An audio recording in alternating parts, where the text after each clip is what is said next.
There we go. Members only Sunday. We are back. We're live. I'll be with you in just a moment, folks. Hold on tight. We've got lots to get into today, and it's just going to be nice to catch up and chill out with the KBSers. Yes, indeed.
Yes, Sidvich, 15 minutes late. I know, but it's better late than never, right? Trust me, folks, a few weeks ago, I wondered if I was ever going to be able to get back to live streaming again. But we're here, we're back, and you know, in the nature of the times that we live in now, and in the hope of triggering somebody out there, we're going to build back better, ladies and gentlemen. Yes, indeed. KBS is going to come back stronger than it ever was before. That is my promise to you, the members out there. Now, I can't even remember the last time. Remember the member stream? I can't remember the last member stream. And I was shocked today to find out. And I'll tell you, I went there looking through a crack in my fingers. We've managed to maintain 56 members. Now, that to me is miraculous because I haven't been providing nearly any content on this channel for so long now.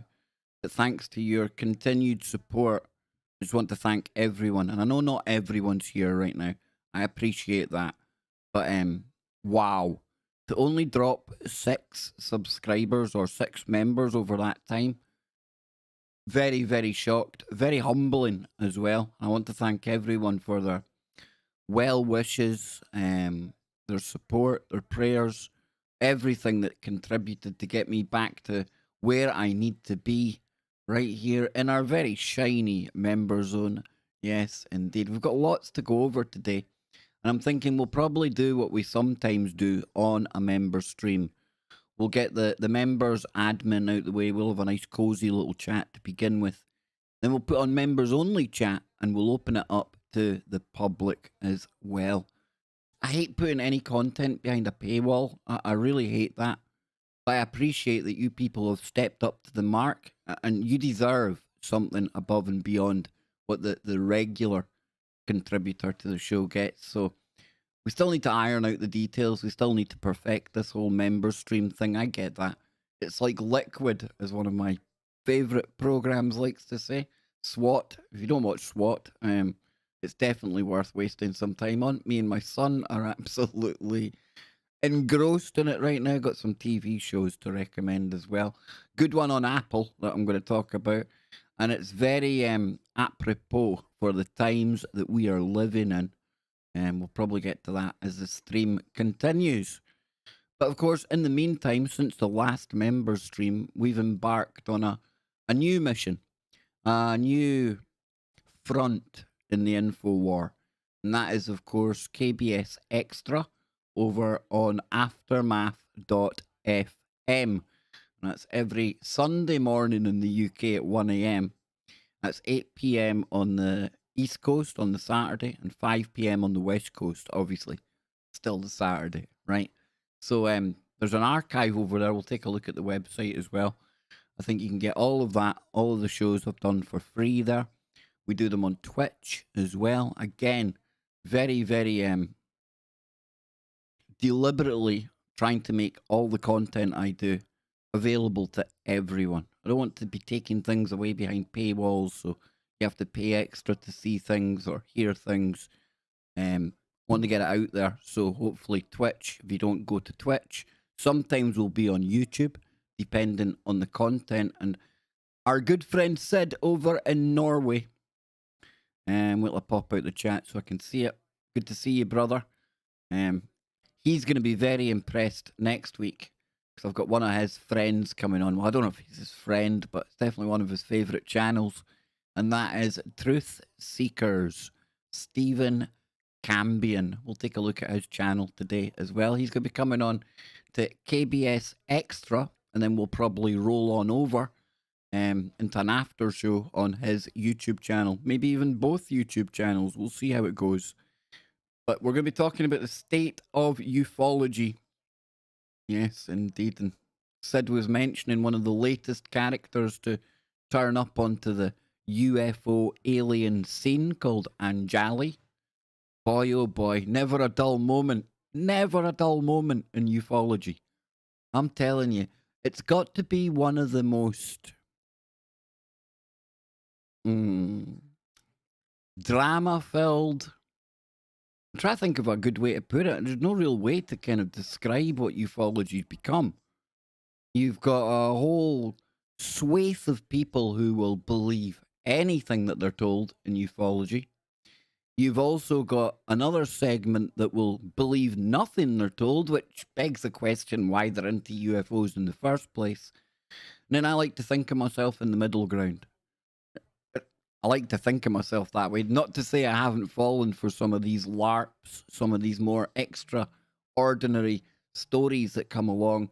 And Anjali, if you haven't been covered in, or if you haven't been following her story, it is certainly fantastic, to put it mildly. And I don't know, maybe it's just me, but when I find out that somebody has had a career in the Defense Intelligence Agency, and then they come out as some UFO experiencer, witnesser, aficionado, I tend to smell a little bit of the BS going on. But that's just me. That's just me, folks. So, yes, Sidvich, I hope you're going to enjoy that. I hope you enjoy that one. I know I'm looking forward to it. It's going to be a good conversation for sure. And talking of UFOs, everyone says, when's disclosure going to happen? And if anyone tells you that they know when it's going to happen, run the other way. I don't know if it'll ever happen. I suspect if governments start to tell us about UFOs, there'll be some shenanigans going on. But that's all I'm going to say. I will be very, very skeptical. Yes, I would like official confirmation that we're not alone. However, at the same time, just because we want to believe, or in my case, I want to believe, doesn't mean I have to swallow everything that I'm told. So, talking of disclosure, this TV show, I would imagine, has a lot of people thinking we're being programmed for that. And I'm open to that. I'm always open to that. But at the same time, aliens and UFOs and that stuff kind of sells. And we know that there's been increased kind of coverage of these topics in recent years, since 2017.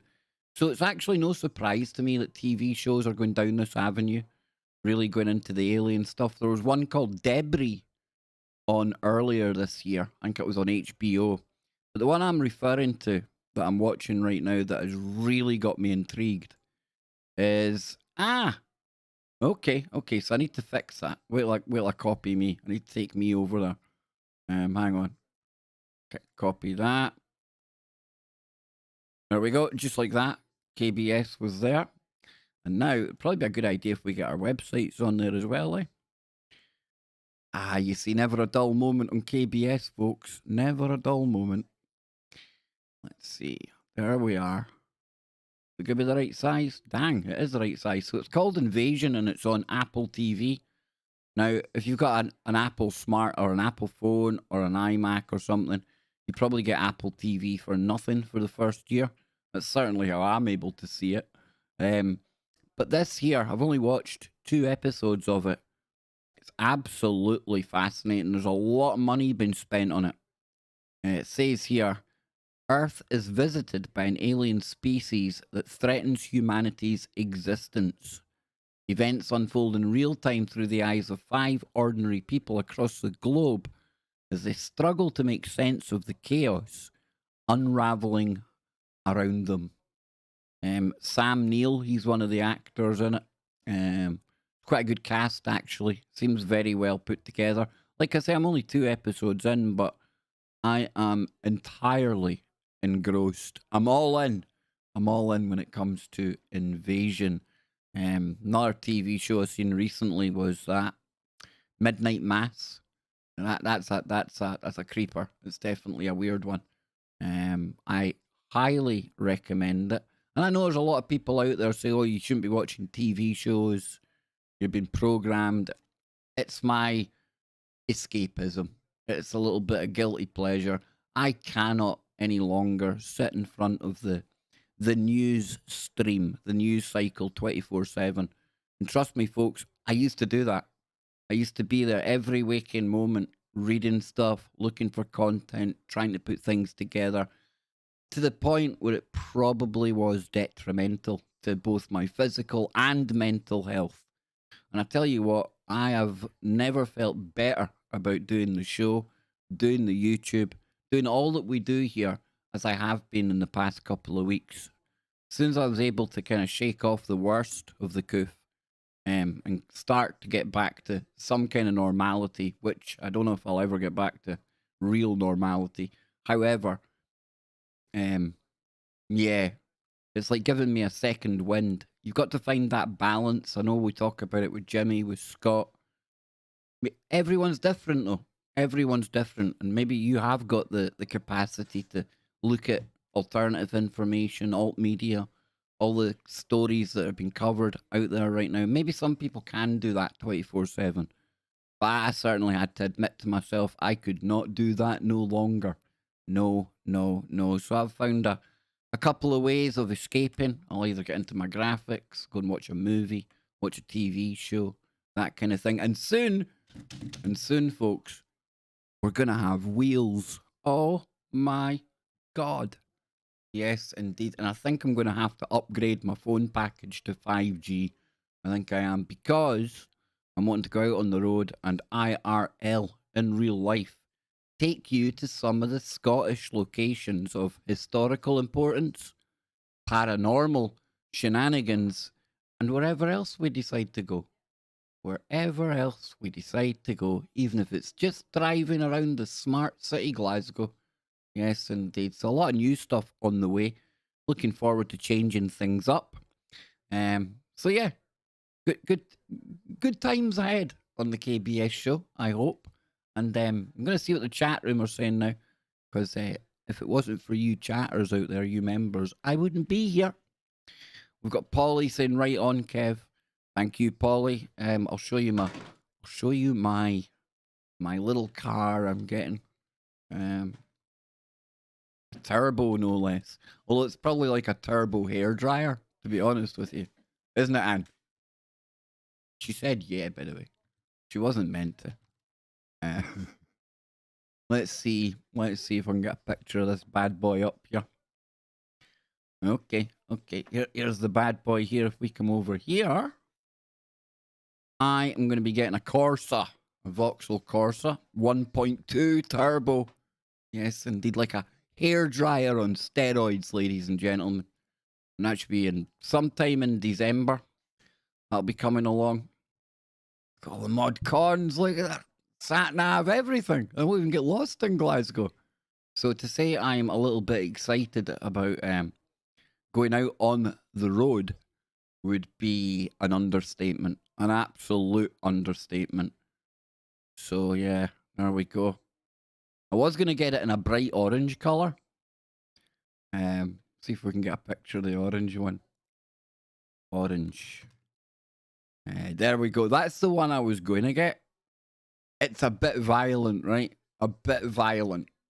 I know it's in your face. It's abrasive, but we ended up going for the. Had to keep Anne happy, right? Had to keep Anne happy. So yeah, that's it there. Yes, indeedy. Indeedy. Now, Sidvich, unfortunately, there's not a bridge. If there was a bridge going to Norway, dude, I'd be there, man. I'd be there. I'd be over to see you, dude. But yeah, this is gonna be like it's gonna be life changing for me, to be honest with you folks, because I really can't get about too much now without getting really, really tired and breathless. And sometimes I'm brilliant, other days I'm not. But it's really restricted me. Talk about cabin fever, and I know all of us are having cabin fever because of what we've been going through the past couple of years. But to me, this is like it's going to open up a whole new world to me again, or at least get back to some kind of normality where I'm able to get from A to B without absolutely ruining myself in the process. Okay, so inside, Anne says I'm shouting freedom. Yes, indeed, exactly. Jules says that's my colour of car. Good choice. Yeah, I think the orange one would have been too violent. And living in Glasgow, the colour orange could be seen as very triggery because it kind of leans towards one side of the old firm. And the old firm, for people who don't know, is our football divide. Yes, we have religious warfare in Scotland. Exactly. It's not the same as you get in other parts of the world. Catholics and Protestants fight it out on the football field. Celtic and Rangers. And the orange car would certainly have triggered many people in the area that I live in. Not good. Not good. Not good. So Sidvich says they're starting a ferry now from the Netherlands to Norway. Was easier when Newcastle Bergen was up. Yeah. The Newcastle boat. I know a few guys that done that. Went over there via that route that you're talking about, Sid. One day, bro, one day I've told Anne, I've told the wee man, Norway is the most beautiful country I ever visited in the army. Easily. Hands down. I think I was talking to my good friend Nancy the other night as well, and I was saying, you know, that'd be still on my bucket list to go back there. Because we were talking about the solar storms that we've been having. There's been a few of them whacking into the planet lately. In fact, so much so that we had the Northern Lights down over Scotland and as far as Stirling. Stirling's about, I don't know, a half-hour drive, 45 minutes from Glasgow. That's a fair size of Scotland. It came fairly down Scotland this time. Got some lovely pictures to look at here. And I tell you, this was one of the main reasons that I decided to go to Norway in the first place. It was looked upon as almost like not a punishment posting, but certainly not one of the postings that people volunteered for. Any other year in 36, when people said, right, we need volunteers to go to Norway, nobody volunteered. It would be given to XYZ. You had no choice in it. But when I turned up there, I was fresh out of trade training, done my basic training, all ready to go. And when they said, who wants to go to Norway? I thought to myself, wow, Northern Lights, hands straight up. Didn't even think about it too long. And people were like, oh, you don't want to go there. You don't want to go there. But I tell you, I'm telling you, I swear, hand on heart, the most beautiful place, the most beautiful people, but the most expensive beer in the world. Dear Lord. And I'm pretty sure, Sidvich, correct me if I'm wrong, but it's like different over there. When there's a fight over there, you basically, you don't want to be going punching people in the face. Because punching somebody's like force with a deadly weapon. And I did see one fight where there was grown men slapping each other, which was hysterical. It was funny seeing Viking type men slapping and rolling around and stuff like that. But I digress. I digress. So, yes, here's some of the pictures. This was down in the Lake District, down in England. They were seeing them. There's this one. It's not really a good one, that. I had this here. We've got the time lapse here. Where's this one? Ayr. That's Scotland. Ayr Beach. Pretty spectacular, eh? Something very primal about all of that. No, it's not that cold all of the time, said. Not that cold. Compared to what? The North Pole? I remember it was like minus 13 when I was there, and then by the time you added on the wind chill factor, you were getting down a bit, dude. Down a bit, to the point where they weren't letting us even do runs. Like, not too cold to run today. Which, as you can imagine, was always very favourable news for me. Nobody wants to go running in the cold in Norway. Crazy fighters, yeah. Crazy fighters, man. What was the name of the pub in Ringaboo? Butlers? Was it Butlers? I tell you, if I've remembered that, was it Butlers? I think it might have been Butlers. I was looking at Ringaboo not long ago, actually, on Google Earth, just to remind myself of when I was there. But yeah, lovely place, man, lovely. What's this we got here? Just another video. Yeah, not as impressive as the one. Well, I don't know. That's pretty cool, right? Pretty danged cool. Alaska? Does Alaska get them? That sounds like a really silly question, but I know we've got Jocelyn in there. Does Alaska get the Northern Lights?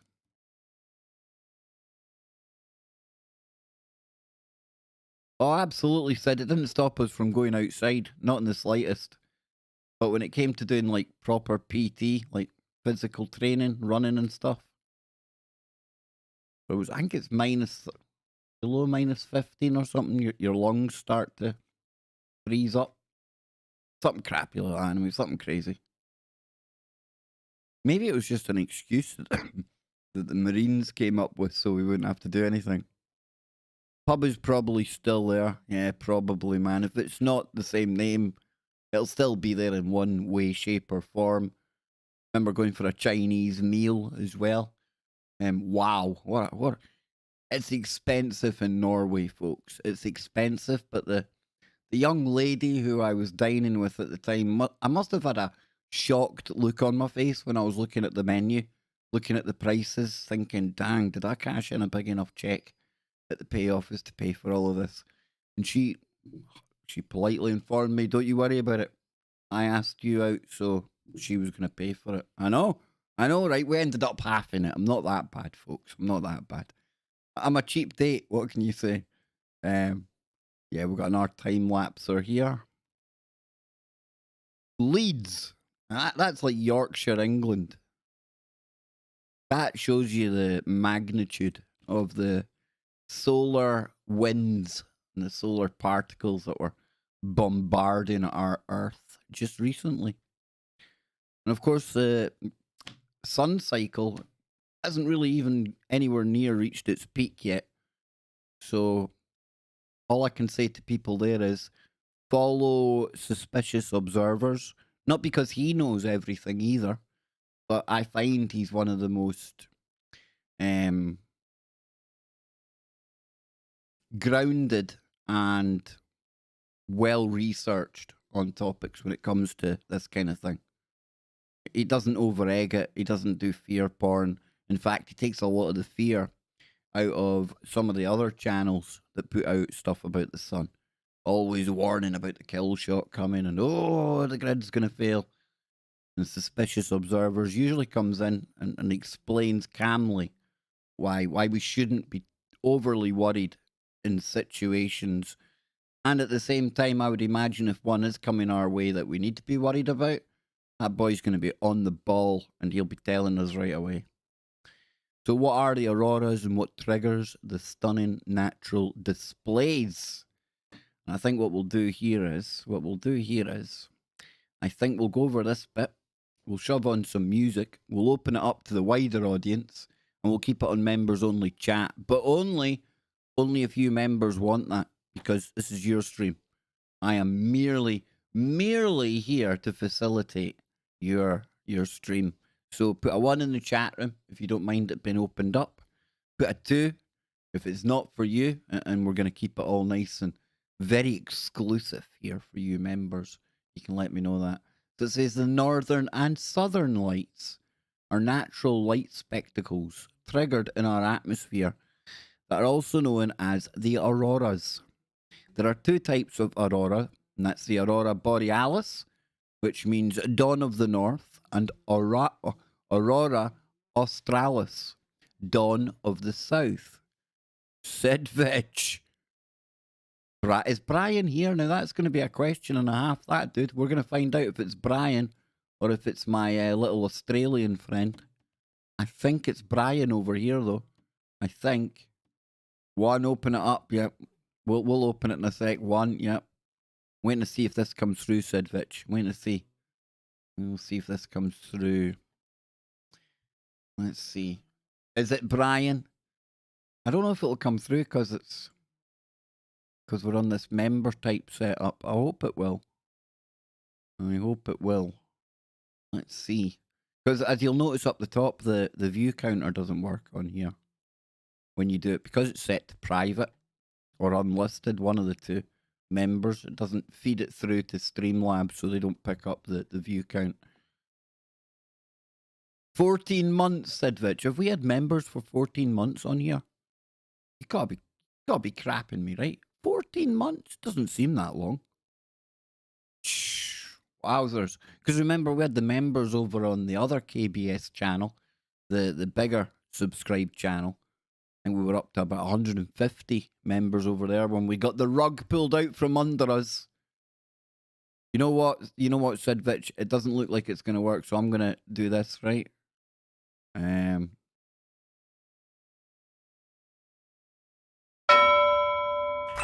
Okay. I've become a member.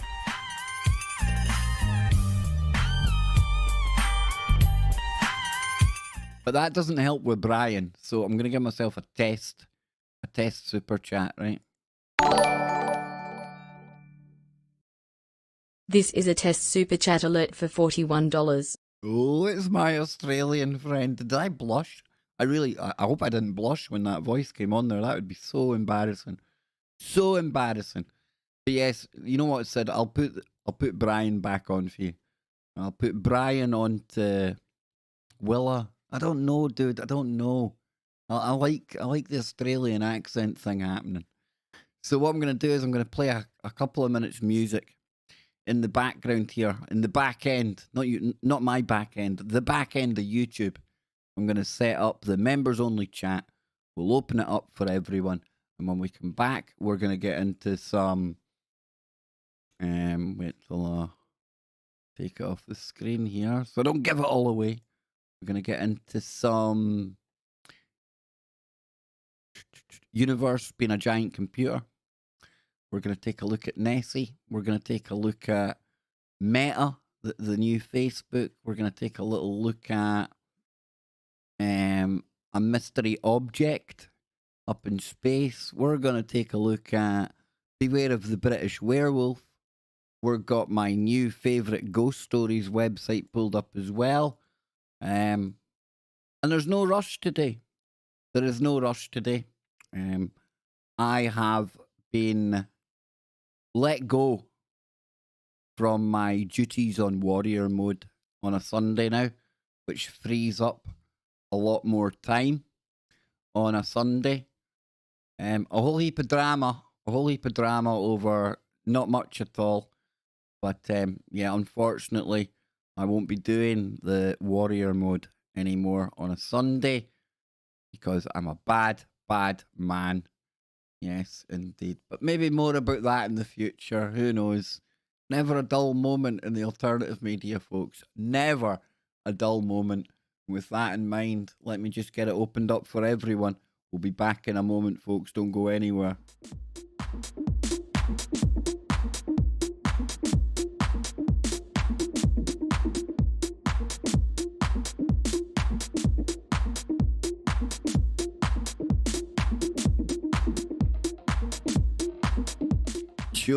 Jill says I should get rid of Brian and bring in Nigel. I've not listened to Nigel.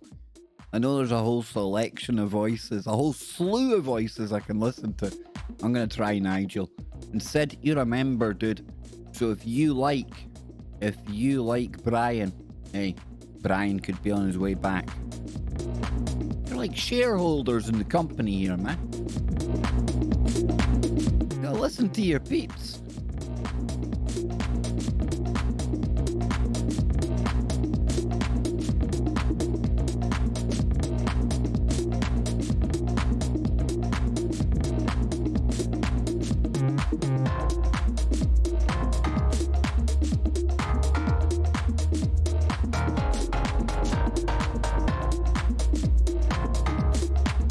Yes, exactly, Jules. Exactly. And if you don't mind letting people know if they come in that we're on members only chat, and I'll explain to them. I'll explain to them that we've got the members only chat on for a while, and then we'll open up the chat room as well. How does that sound?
Big shout out to Marty. Good to see you, Donnie. You see, Donnie, I'm not that bad. I opened it up to everyone, man. I'm not that bad, see?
Yes, there we go. There we go. Now, big warm welcome to anyone just joining us. We've got the chat in here now. All good. I see Marty out there. I've seen Donnie, the Wookie. We've got Sidvich. We have got Jocelyn, Jules. Who else we got kicking around in here as well? We've got Polly. Did I say Polly? What a magnificent Connie. Malaya as well. Good to see you. I hope everything's going well with you, Malaya. Connie. And we got Connie. Sidvich again, because Sidvich is Sidvich. Who else we got kicking around? I'll do for now. We'll come back into the chat real soon. But I seen Donnie coming into the chat. And Donnie had asked about Scotland's Stonehenge. Yes, they'd asked about Scotland's Stonehenge. And at the time, when we're doing TFR and we're doing Aftermath FM, I have to be very, very aware of the fact that the majority of the audience is a listening audience. They're either on a website, it might be on iHeartRadio, they could be on TalkStream Live. And it kind of feels... I remember when I used to listen to shows at work, I'd maybe have them downloaded, podcast style, MP3 and phone, whatever. And they would be talking about things that they were looking at on the screen, on YouTube or whenever, if it was going out in visual form as well. And it really felt like you were being you were cut out of a lot of the content because you couldn't see what the people were talking about. And Donnie had asked me about Scotland's Stonehenge. Now, people will be thinking, but Kev, don't be stupid. Stonehenge is down in England. I know that. I do know that. However, we do have our own style or Stonehenge style site in Scotland. I'm going to take you there right now. Not physically, but virtually. Yes, indeed. Scotland's Stonehenge. Calendish, ladies and gentlemen, or Callanish, standing stones. I'm going to blow this up a bit. And that stupid thing at the bottom, I even put my email in it to try and get rid of it. I'm not a robot. Sign me up. And then it goes nowhere. You see? So I'm going to have to come back now. There we go. We'll put it down to there. So I know you can't really see the writing on the screen because it's dead small. But it says Stonehenge is such a famous historical monument that most people are familiar with the stones and the connection with the summer solstice.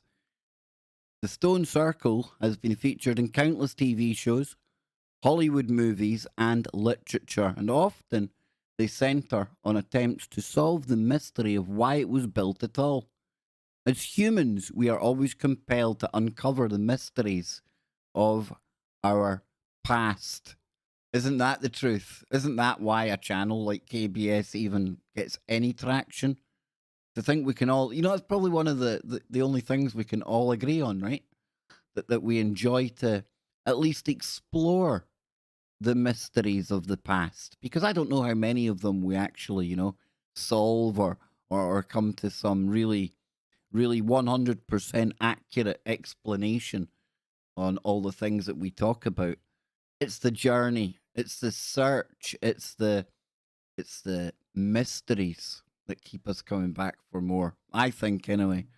It says, but did you know Scotland has its own tantalising version of Stonehenge? The standing stones of Callanish, or Callanay, to give it its Gaelic spelling. It has been nicknamed the Stonehenge of the North, but built around 3000 BC. So that puts them at over 5,000 years old, folks. The stones actually predate Stonehenge by approximately 2,000 years. So maybe Stonehenge should be the Callanish of the south. I like that. I like that.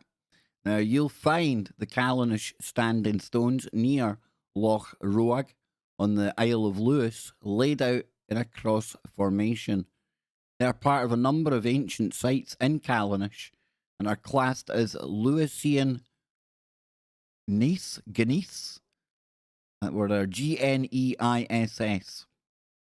No idea. Probably a Gaelic word. They're the oldest rocks in Britain. In fact, some of the oldest rocks in the world, and they were buried under the surface of the earth for hundreds of millions of years. So here's a little look at the place. We can actually start to look around it in a moment. It says this view gives you a close-up, 360 degree view of how it feels to stand right in the centre of the stones during a midsummer sunset. As you scroll around, the detail allows you to see and almost feel the texture of the standing stones, while the sea Loch Kean, oh wow, Loch Kean, Hullafig, I cannot, listen folks, it's embarrassing, but see when it comes to like Gaelic words, Kev boy, can't do them. It flanks the small Crofton Peninsula. The main stone is estimated to be up to 7 tons in weight and is 4.8 meters high. Yes, indeed. So if we come over here, we'll be able to see it on Google Maps even better, I believe. Yes, indeedy. So I'm thinking if we just stand and we gently scroll around them to begin with. We'll take a bigger zoomer out in a bit and see where they are and things like that. I just want to have a little turn round. I mean, they look like they're kind of almost parallel coming up. And I think Polly said he had been there at one point, which is absolutely fantastic. Polly, of course, with a lot of Scottish blood pumping through those veins. Yes, indeedy. But yeah, an absolutely magnificent sight. I'm actually surprised that some archaeologist somewhere hasn't tried to kind of pass it off as being natural, just to keep Stonehenge as the #1 site in the UK. But when I'm looking at this, and I'll tell you right now, folks, I haven't done much research on this site at all. I've never been there. But I'm thinking it's got to be a Pictish gig. The Picts. Not too much known about those fellas at all. But yes, there we go. Now we can move forward a little bit, maybe. Look at that. That's impressive, eh? Pretty dang impressive. I don't know about you people as well, but when I look at these things, I try as much as I can in my mind's eye to take myself back, to what was going on when this was being created. What conversation was had to come up with this. It's pretty spectacular, isn't it? Why have you got this little, like, almost like a hole in the middle, right?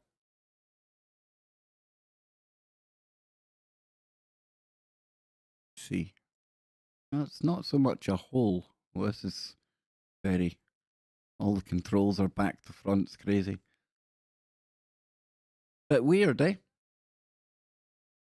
The ancients, or as Jules says, my ancients. Yes, indeedy. Look at the stone as well.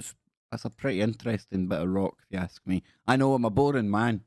I'm a boring man finding rocks interesting. But how can you not find rocks interesting when we've done shows with Evan and Stephen Strong? Wait till I move the chat about so you can see it better, folks.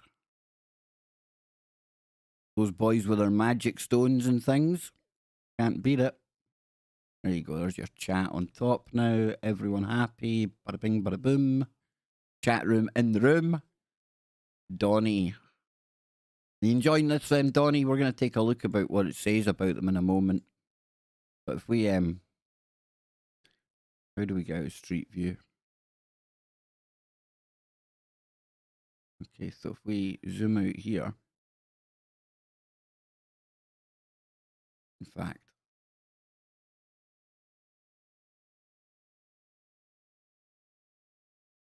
Let's go to Callanish on the map, eh?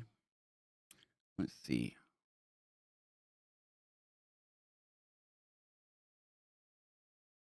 So we're up on, I'm guessing it's the Isle of Lewis, right? Stornoway.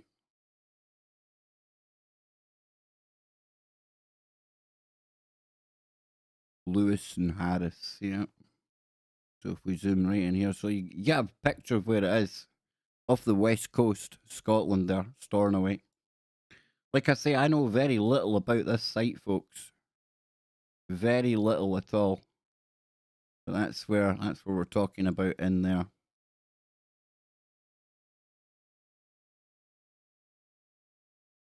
I was hoping that would take us to the...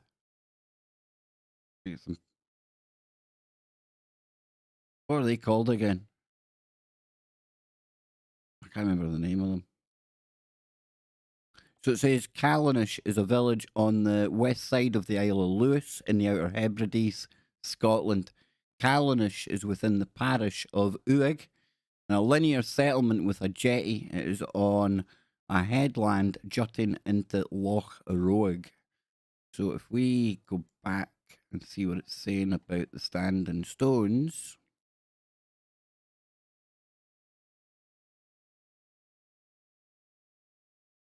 Let's see. Is this the one we were on? No, it's a different one. Good. So it says, the Callanay, or Callanish, standing stones are an extraordinary cross-shaped setting of stones erected 5,000 years ago. They predate England's famous Stonehenge, which we uncovered previously.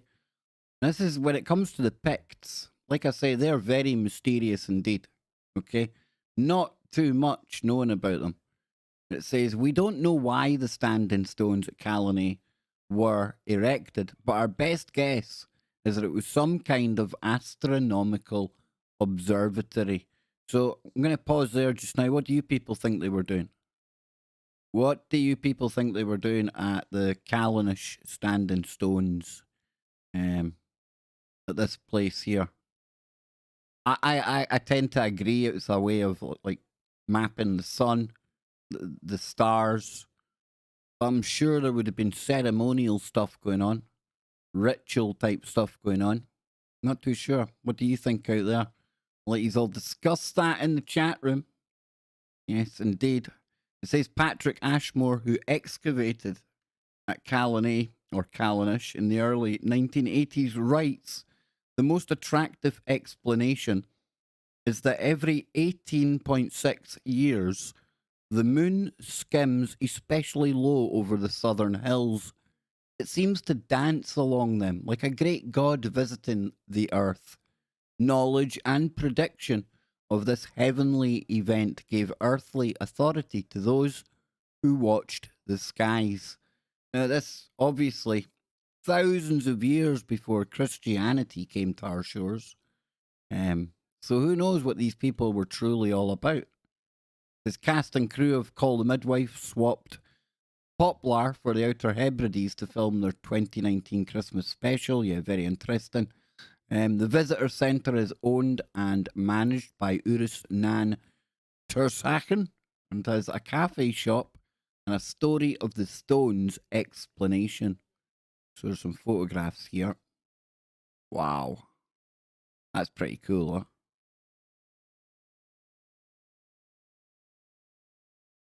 Many do we see there? 1, 2, 3, 4, 5, 6, 7, 8, 9, 10, 11, 12, 13, 14, 15, 16, 17, 18, 19, 20. 21 that we can see in that picture. Look at that. You know, you could almost make a case. Almost make a case that perhaps Stonehenge was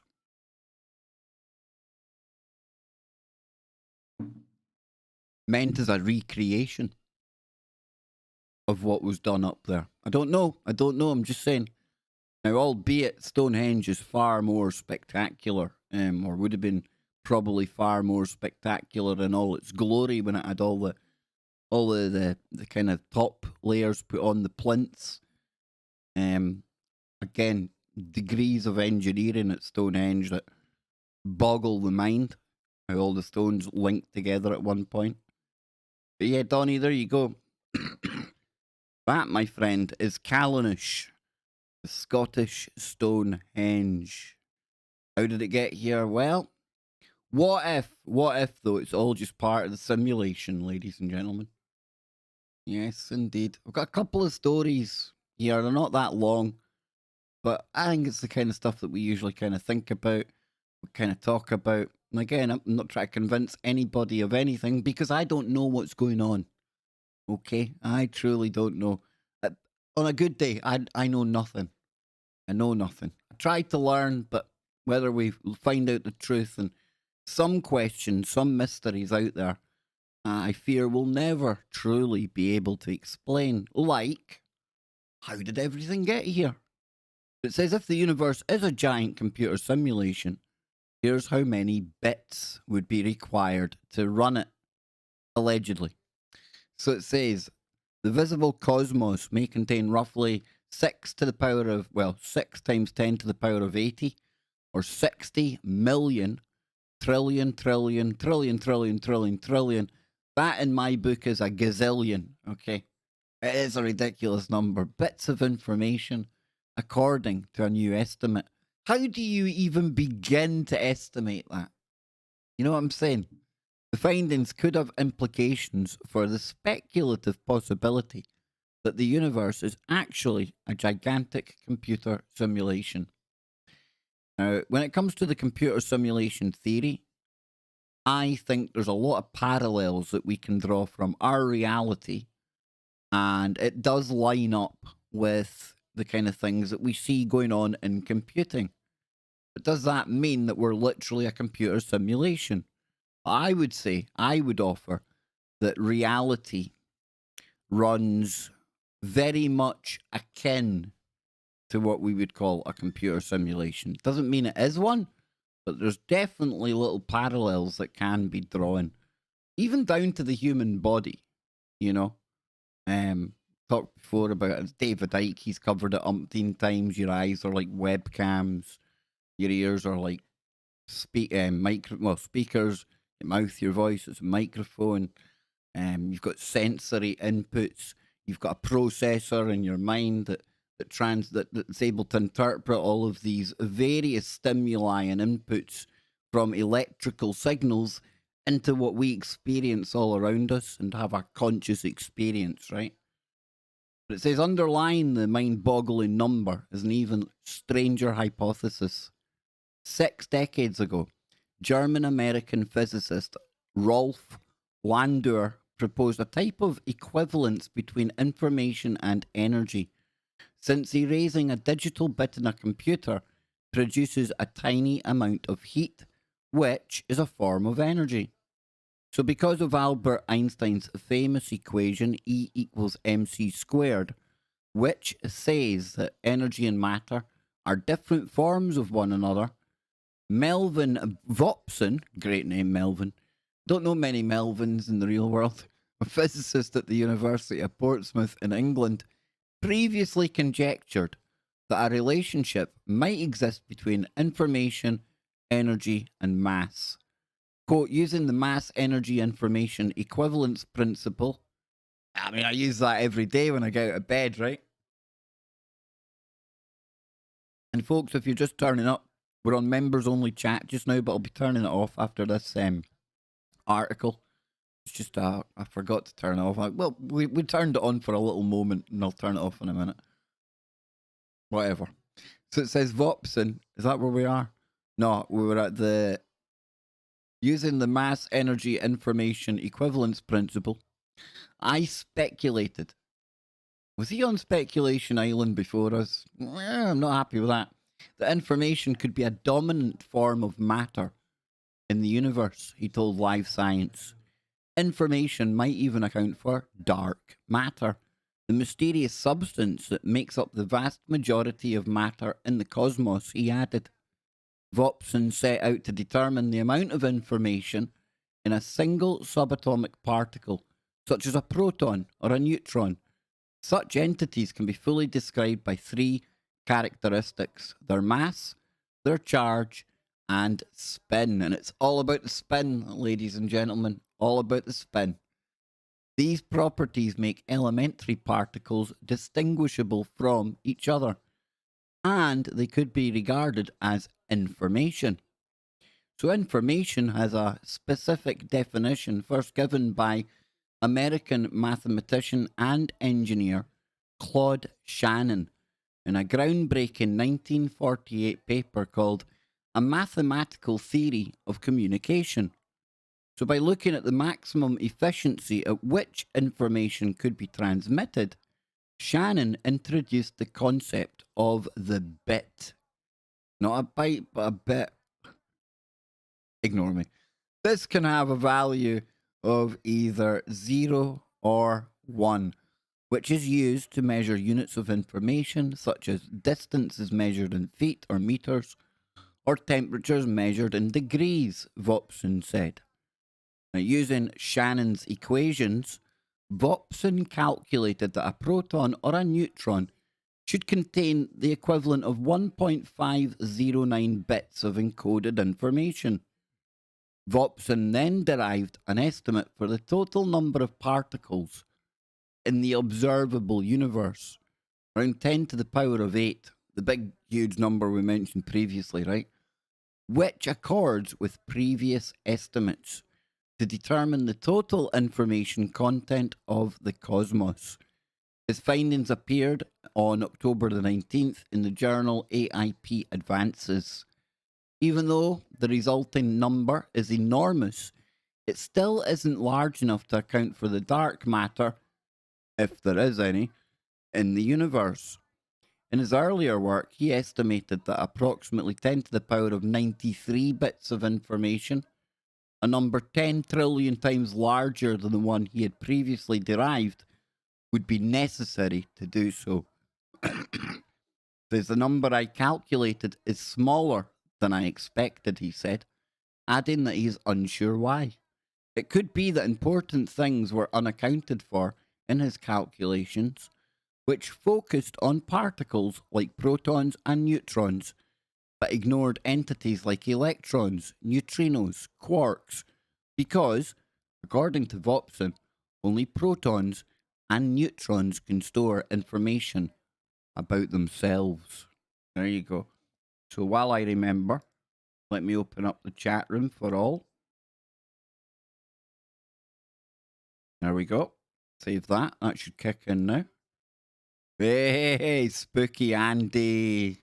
Spooky Andy has been working very, very tirelessly, ladies and gentlemen. Yes, indeed. Good to see you, brother. Really good to see you after everything I've been through. Dang, dude. So, Scientific American, they've got another article, similar kind of lines, but it says here, was our universe created in a laboratory? Was it? I'm open to that. And for people out there who think, oh, it's blasphemy, somebody had to run the lab, right? Just saying, somebody had to create it. So it says the biggest mystery concerning the history of our universe is what happened before the Big Bang. If it even was a Big Bang. I'm open to other ideas. Where did our universe come from?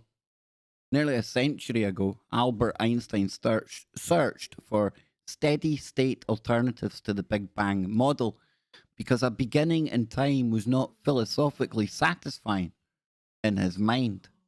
Now there are a variety of conjectures in the scientific literature for our cosmic origins, including the idea that our universe emerged from a vacuum fluctuation, or that it is cyclic with repeated periods of contraction and expansion. I would imagine it's cyclical. Everything else is, right?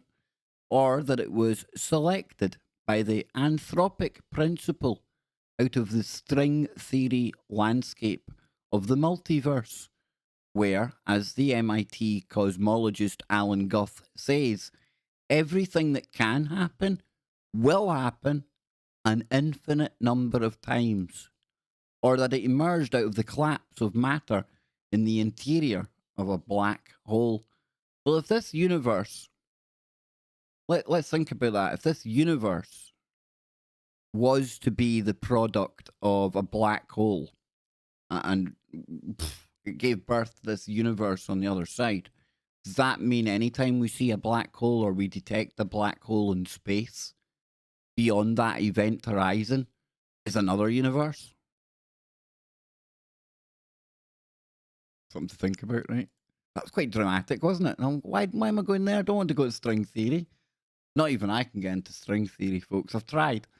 So it says, a less explored possibility is that our universe was created in a laboratory of an advanced technological civilization. Since our universe has a, oh boy, flat geometry with zero net energy, an advanced civilization could have developed a technology that created a baby universe out of nothing through quantum tunneling. And, or another word for that is quantum annealing, which is interesting because that's what they do at D-Wave. That's a quantum annealing quantum computer, quantum tunneling. And you know what old Geordie Rose said? He said, all these other universes out there, infinite numbers of them. I don't know. So this possible origin story unifies the religious notion of a character with a secular notion of quantum gravity. We do not possess a predictive theory that combines the two pillars of modern physics, quantum mechanics and gravity, but a more advanced civilization might have accomplished this feat and mastered the technology of creating baby universes. If that happened, then not only could it account for the origin of our universe, but it would also suggest that the universe, like our own, which in this picture hosts an advanced technological civilization that gives birth to a new flat universe. It's like a biological system that maintains the longevity of its genetic material through multiple generations. Our universe has offspring? My goodness. So if so, our universe was not selected for us to exist in, as suggested by conventional anthropic reasoning, but rather it was selected such that it would give rise to civilizations which are much more advanced than we are.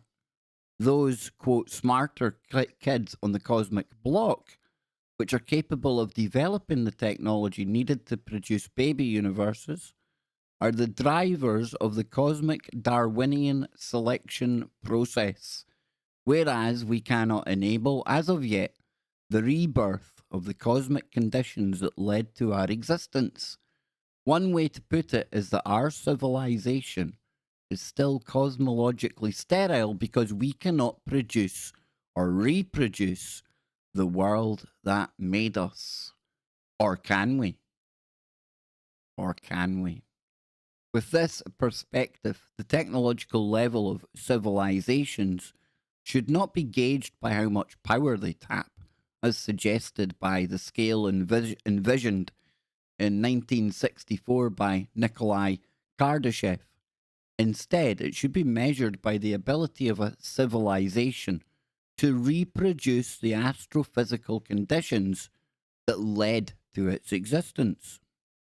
As of now, we are a low-level technological civilization, graded Class C on the cosmic scale, since we are unable to recreate even the habitable conditions of our planet for when the sun will die. Even worse, we may be labelled a Class D, since we are carelessly destroying the natural habitat of Earth through climate change. Personally, I think climate always changes. Am I saying we are totally unresponsible for what's going on? No. No, I think we've played a little role, but we can get into that another night. Driven by our technologies, a Class B civilization would adjust the conditions in its immediate environment to be independent of its host star. The civilization ranked Class A could recreate the cosmic conditions that give rise to its existence, namely produce a baby universe in the laboratory. I don't know about you, but I ain't changing no baby universe's nappy. I just ain't doing it. It ain't for me. So achieving the distinction of Class A civilization is non-trivial by the measurements of physics as we know it. The related challenges, such as producing a large enough density of dark energy with a small region, already have been discussed in the scientific literature. And since a self-replicating universe only needs to possess a single Class A civilization, and having many more is much less likely, the most common universe would be the one that just barely makes Class A civilizations. Anything better than this minimum requirement is much less likely to occur because it requires additional rare circumstances and does not provide a greater evolutionary benefit for the Darwinian selection process of baby universes. The possibility that our civilization is not a particularly smart one should not take us by surprise. When I tell students at Harvard University that half of them are below the median of their class, they get upset.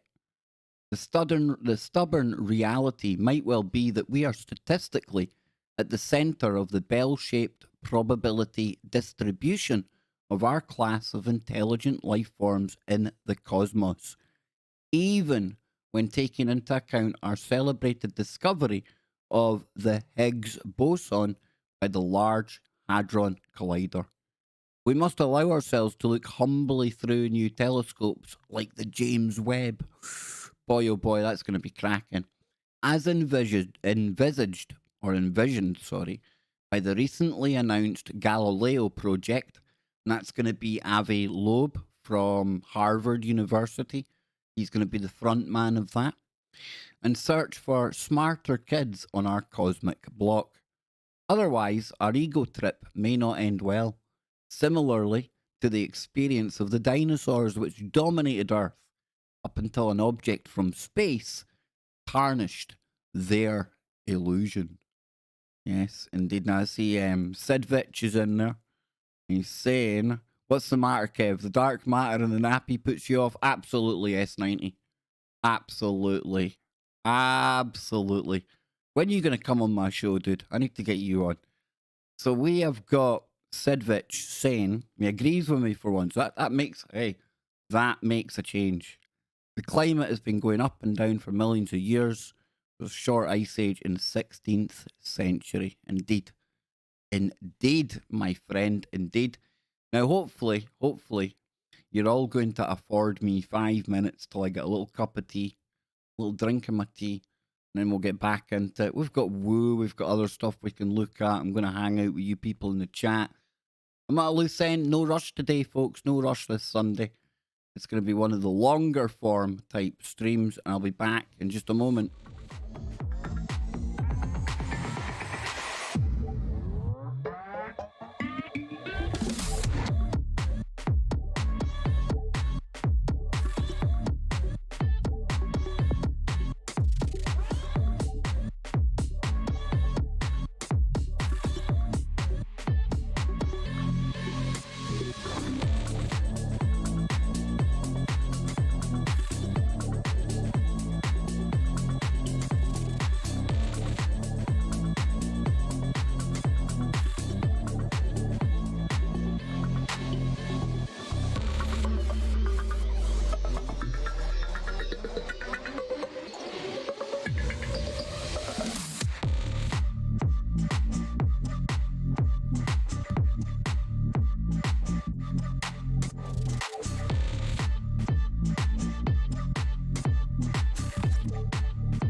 Damn, S90, man, you kind of know me too well, dude.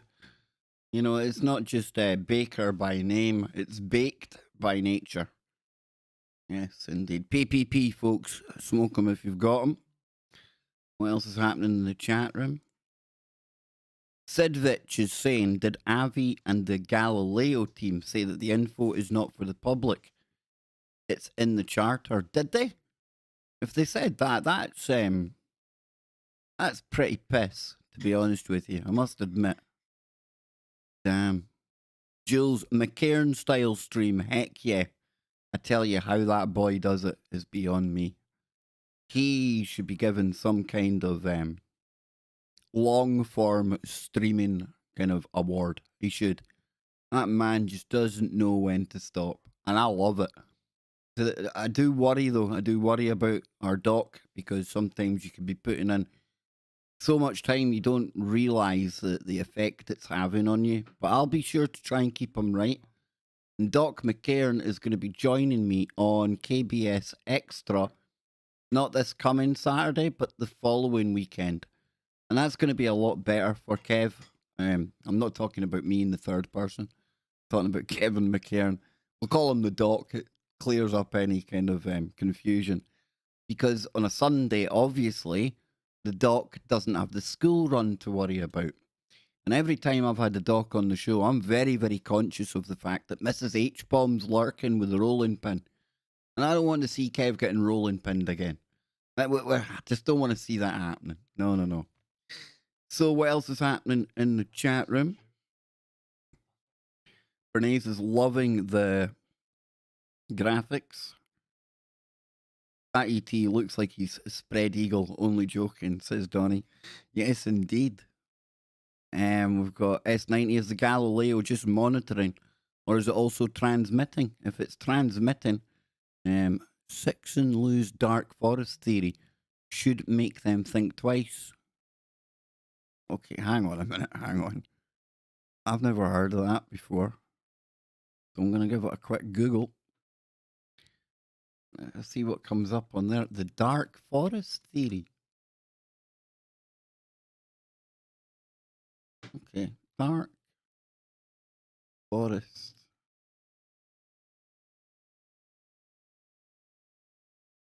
Right then. Hang on.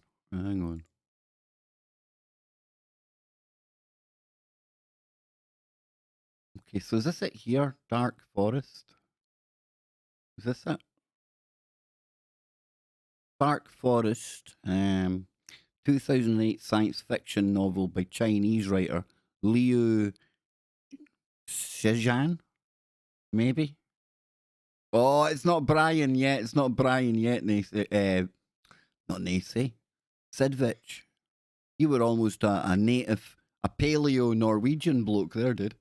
So it says it's the sequel to the Hugo Award winning The Three Body Problem in the trilogy titled Remembrance of Earth's Past. But Chinese readers generally refer.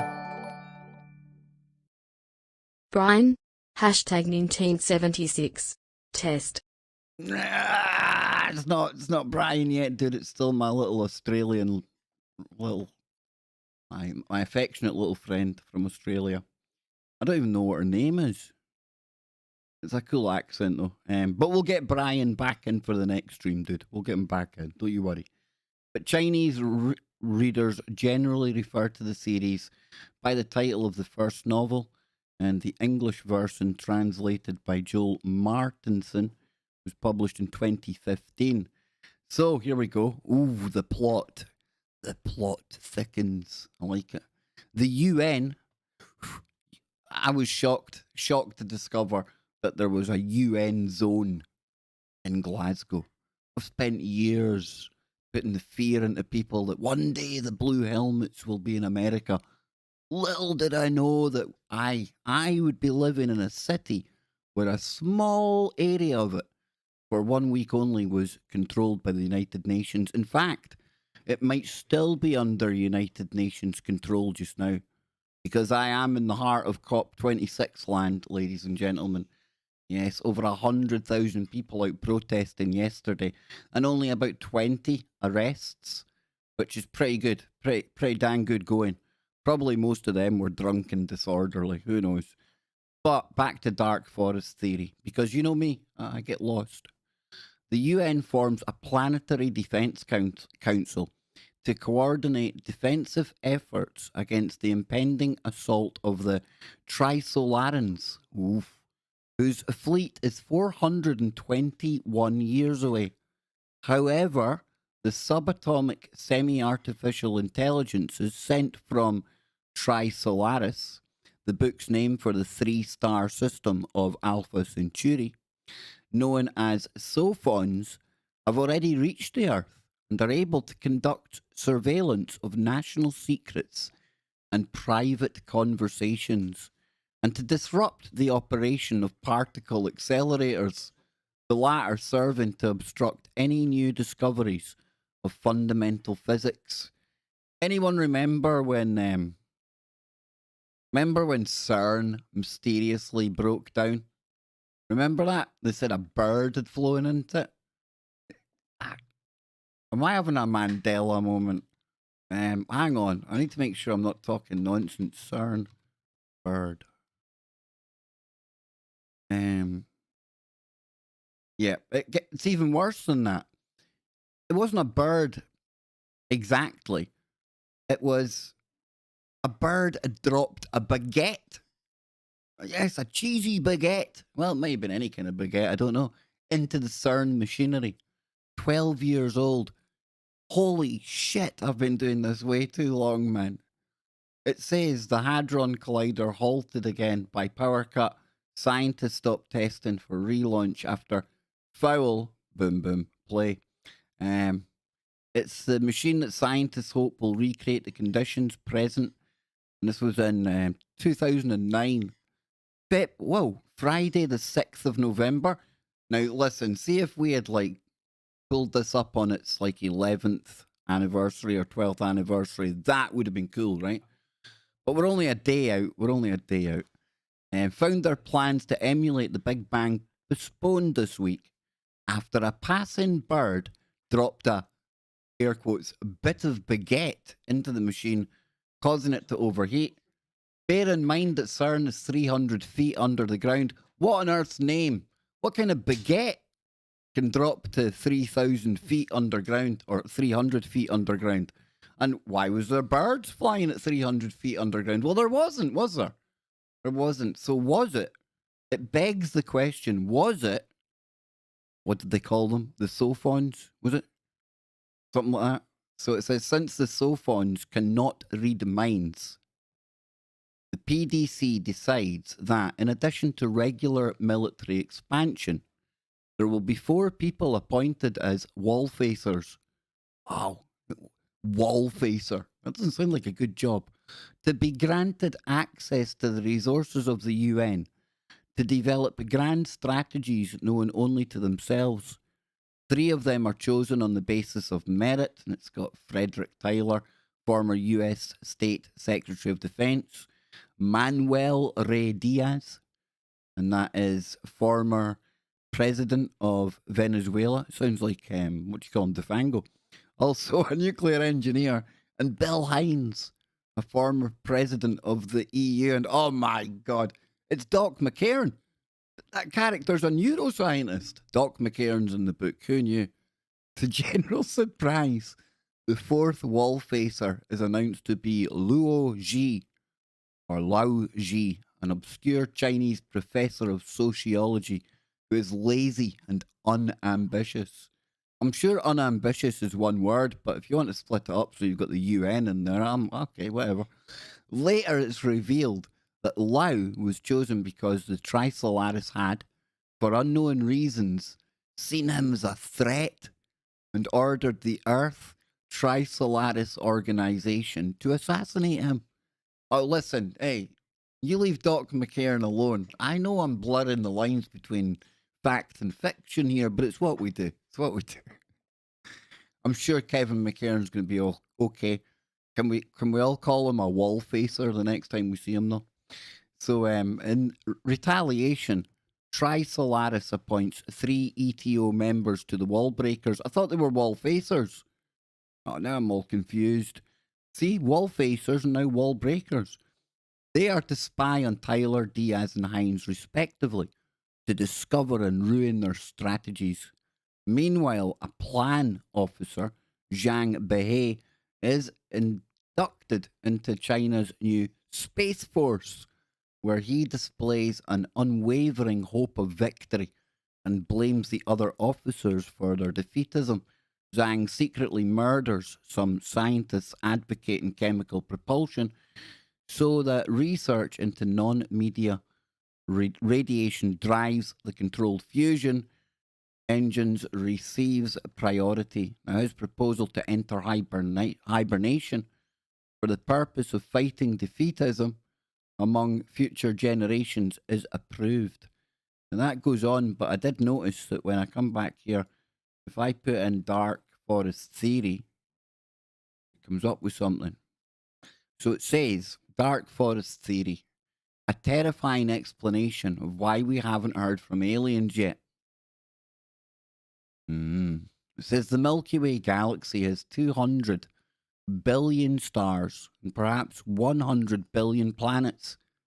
If even a small fraction of those planets harbored life, and even if only a pathetic scattering of those planets had life forms which became intelligent, our galaxy would be teeming with alien civilizations, some of whom would be either looking for us or discoverable for at least a little while.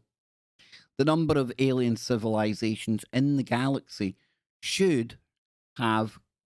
be determined by an explanation, or an equation, the Drake equation, that turns the above factors into variables. Now, when you plug them into the formula, you will find that there should be at least 20 civilizations in our cosmic neighborhood. This makes the fact that we have yet to find any other life form in the cosmos almost shocking when you think about it. Now, the seeming discord between how many advanced civilizations ought to be in space and the lack of evidence for any is known as the Fermi paradox. It has led to dozens of hypotheses and potential solutions over the past decades.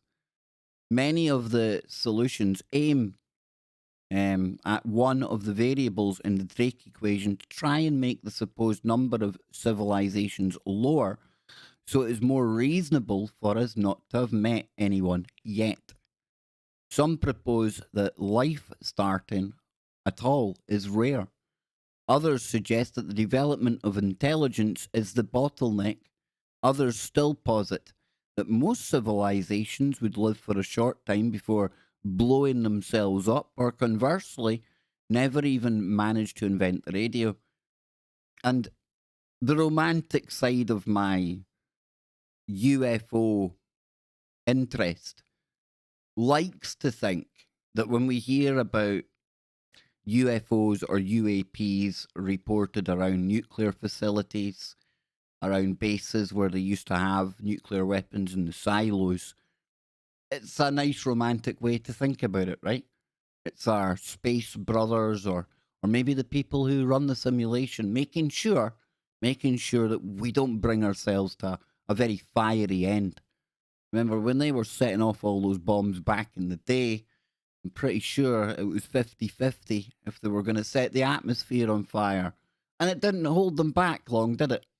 It didn't make them pause for much thought. They thought, hey, let's just do it. So maybe that's the case. I don't know.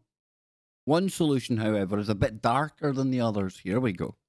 The Dark Forest solution explains why we haven't heard from aliens by positing that they are purposefully keeping quiet. Oh boy. I sometimes wonder if what they refer to as the Van Allen radiation belt as well. I know it sounds out there, but it's almost like as if they've kind of isolated us. So we can't see further out. So we can't detect these other beasties and entities. I know. I'm crazy on a good day, right? So the reasoning is laid out best in the science fiction novel Thank You, S90, I need to find this book. I'm going to get it. Is it on Amazon Audible? Because I'll definitely listen to this. Obviously not if it's in Chinese. The plot of the book, the second in a series, concerns questions of how to best interact with potentially hostile alien life. In the novel, the argument is laid out like this. All life desires to stay alive. There is no way to know if other life forms can or will destroy you given a chance. And lacking assurances, the safest option for any species is to annihilate other life forms before they have the chance to do the same. So, since all other life forms in the novel are risk adverse or risk averse and willing to do anything to save themselves, contact of any kind is dangerous, as it almost assuredly would lead to the contacted race wiping out whoever was foolish enough to give away their location. This leads to all civilizations attempting to hide in radio silence. That didn't go too well for us. We've been sending out signals. We've actually sent out is it the Voyager? Has that not got like the Olympic Games from, the good guys in World War II and all that good stuff going on? We've basically sent them out a menu, right? We've told them we're carbon life forms. We live on the third rock from our local star. It's in this part of the galaxy. It maybe wasn't a good idea when you think about it this way, right? So this leads to all... Yep, I've done that, but I'm going to play that in a wee moment, see what he says. It says, the universe is a dark forest. Every civilization is an armed hunter, stalking through the trees like a ghost, gently pushing aside branches that block the path, and trying to tread without sound. Even breathing is done with care. Very laborious for me to breathe on a good day. I don't know about done with care. I'm just glad when the next breath comes along. The hunter has to be careful because everywhere in the forest are stealthy hunters like him. If he finds another life, another hunter, an angel or a demon, a delicate infant to tottering old man, a fairy or demigod, there's one thing he can do. Open fire and eliminate them. Wow. It's a bit like a prisoner's dilemma, really. And the concept is based on applied game theory. Now we're talking, man. So it says, is there a non-literary approach to this solution? Or is it just an idea that is good for a story? It says, well, it was also put forth by scientist David Brin as a potential solution to the lack of radio evidence for alien life. Now, while the variant he described relies on robotic probes carrying out the task of taking out civilizations other than the one that created it, the core concept remains the same. In this excerpt, he explains why this solution, an attractive one for scientific purposes and terrifying for existential reasons. It is consistent with all of the facts and philosophical principle described in the first part of this article. There is no need to struggle to suppress the elements of the Drake equation in order to explain the great silence, nor need we suggest that no ETIS anywhere could bear the cost of interstellar travel. It need only happen once for the result of this scenario to become the equilibrium condition in the galaxy. We would not have detected ET radio traffic, nor would any ETIS have ever settled on Earth, because all were taken out shortly after discovering radio. Dang. He then reminds us that the broadcasts of I Love Lucy are racing across the cosmos, ready to reveal our location with a sense of humour to anybody who can pick them up. This theory has a lot of advantage, or has the advantage of only affecting one of the variables in the Drake equation, and affecting the one that is the most open to speculation. It also doesn't require us to make broad assumptions about how all alien civilizations behave. A single advanced race that acts this way would be enough to cause the observed situation. Now, this would also explain why we haven't found any mundane alien radio signals despite a century of being able to pick them up. Just as we accidentally sent our radio signals, meant for us, out into space, another civilization would be likely to do so as well. One possible reason for this is that other civilizations are so fearful of being detected that they purposely avoid sending out any radio evidence of their existence. It does, however, assume that other species have a similar risk aversion level and reasoning process as we do, or that there really is one civilization out there killing off anybody that they think will harm them.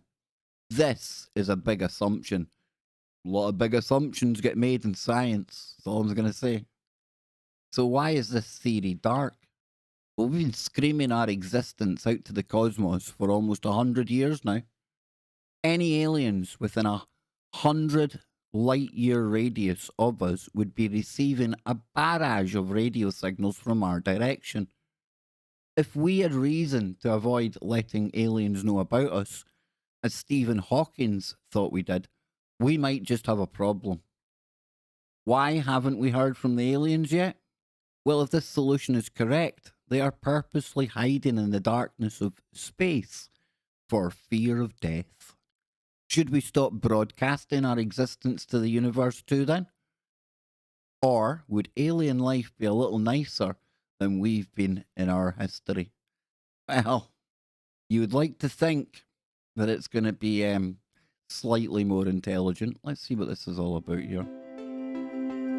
We'll just play a little moment of this, right? Do we have alien doppelgangers? So this question about the inevitability of evolution, the extent to which the outcomes we see in the world today were destined to occur, has a number of implications. I mean, just most generally, it tells us how fated evolution was to occur, how the outcome today was destined in a way. But it has other implications as well that people have long speculated about, and that is, what would life be like on other planets if it has evolved? Would it be like the world today here on Earth, or would it be completely different? And this question has taken on some increased urgency, or at least interest, in recent years, because we now realize that there are many planets out there that are like Earth. We used to think that Earth was perhaps unique, and so perhaps life as we know it is unique because we're the only place that it could evolve. But quite the contrary, we've now discovered that there are lots of what are called habitable exoplanets. Some people estimate millions, even billions, just in our own Milky Way galaxy. So if that's the case, if there are that many Earth-like planets, and by Earth-like I mean about the same size, temperature, atmosphere somewhat similar, running water, roughly similar conditions. If there are really that many Earth-like planets, many people think that it's very likely that life has evolved on them. And so the question is, what will that life look like? Well, there are those who argue that because from the argument of convergent... The Nordics. Please tell me they look like the Nordics. I want the tall blondes. Please let them be tall blondes, not insectoids, not reptilians.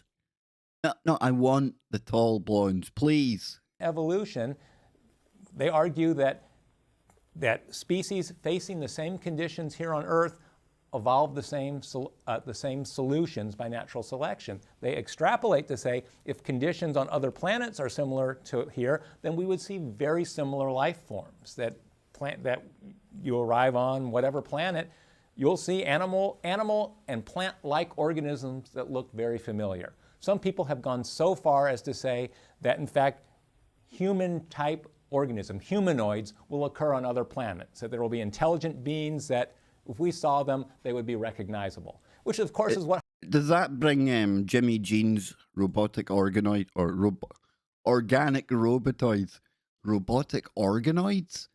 That sounds like something Bill Gates would grow in a lab. Organic robotoids, ladies and gentlemen. Yes, indeed. S90 says, glad you enjoyed the theory. I think that's brilliant, dude. The books were really good too. I just had to ask since you mentioned Galileo and got concerned that they might be broadcasting. I honestly don't know if they are broadcasting or not, S90. I don't. I think, though, that ship has already sailed, right? Like it said in there, our radio signals have been leaking out of here like a good one for almost 100 years now. So, yeah, let's hope the dark forest theory isn't true. However, there's something to that.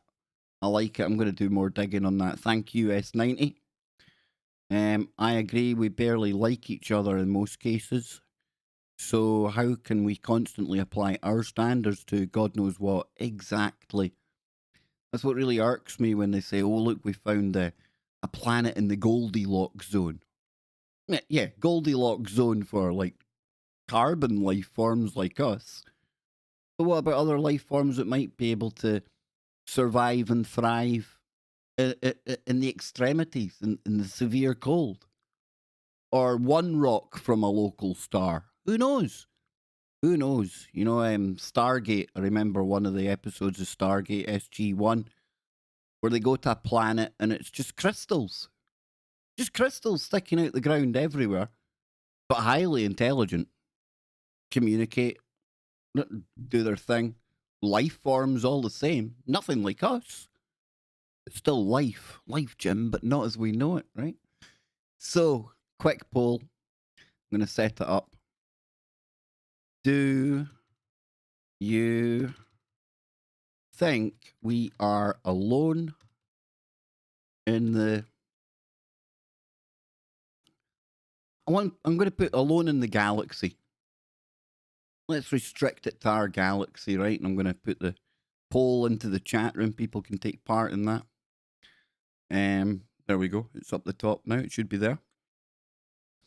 I seen Karen coming into the picture. The Gherkin. You're never terribly late. You know what I say about that, Karen. You turn up, anyone turns up, exactly at the time the universe intended it to be so. So it says, let's hope their mindset has evolved differently to the human race. The human race never learns. Karen. Dang, dude. Yes, I totally agree there. Totally. And Donnie in there. Donnie is somebody who has past life memories of coming to this planet from another one. And he also shares a memory that I might have been with him. And I'm not here to knock or ridicule that because I'm very open to it.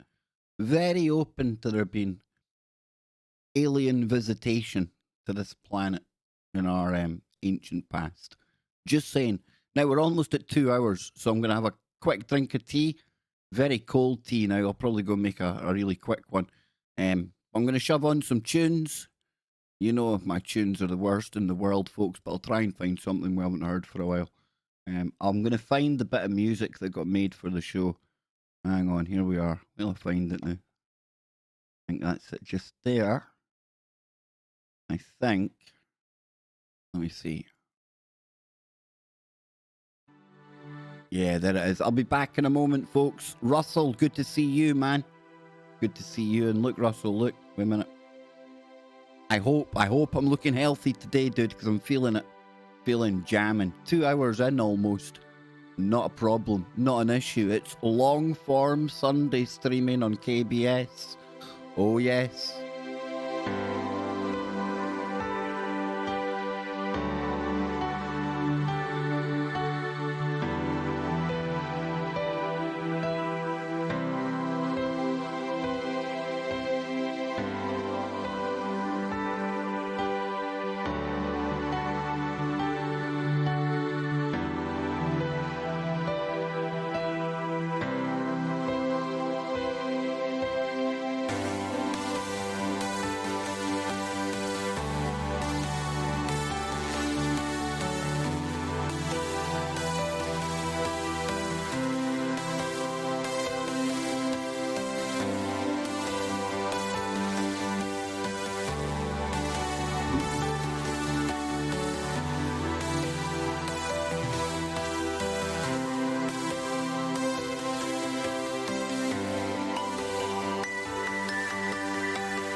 Our battle was in defense of the hallowed tenets of liberty, fraternity, equality before the law.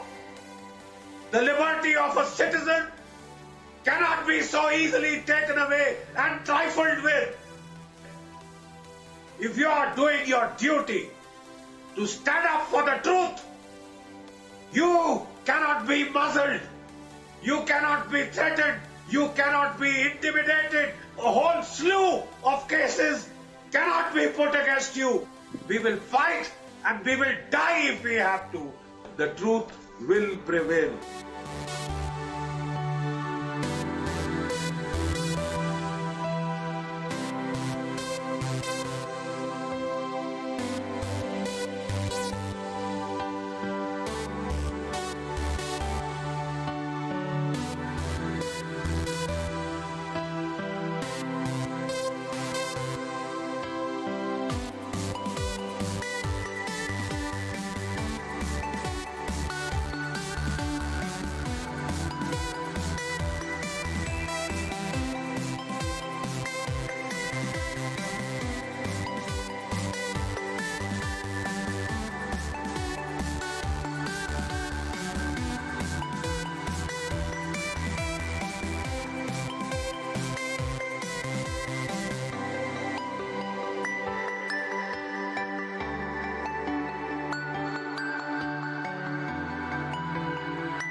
Okay. As you can see, it's definitely not a cup of tea, right? But what have we got today? We're on the smoothies today. Blue Spark. Guava, pineapple, apple, and blue spirulina. I've never heard of that. Should you be drinking things that you've never heard of? And packed to the brim with vitamins. Very, very tasty indeed. Yeah.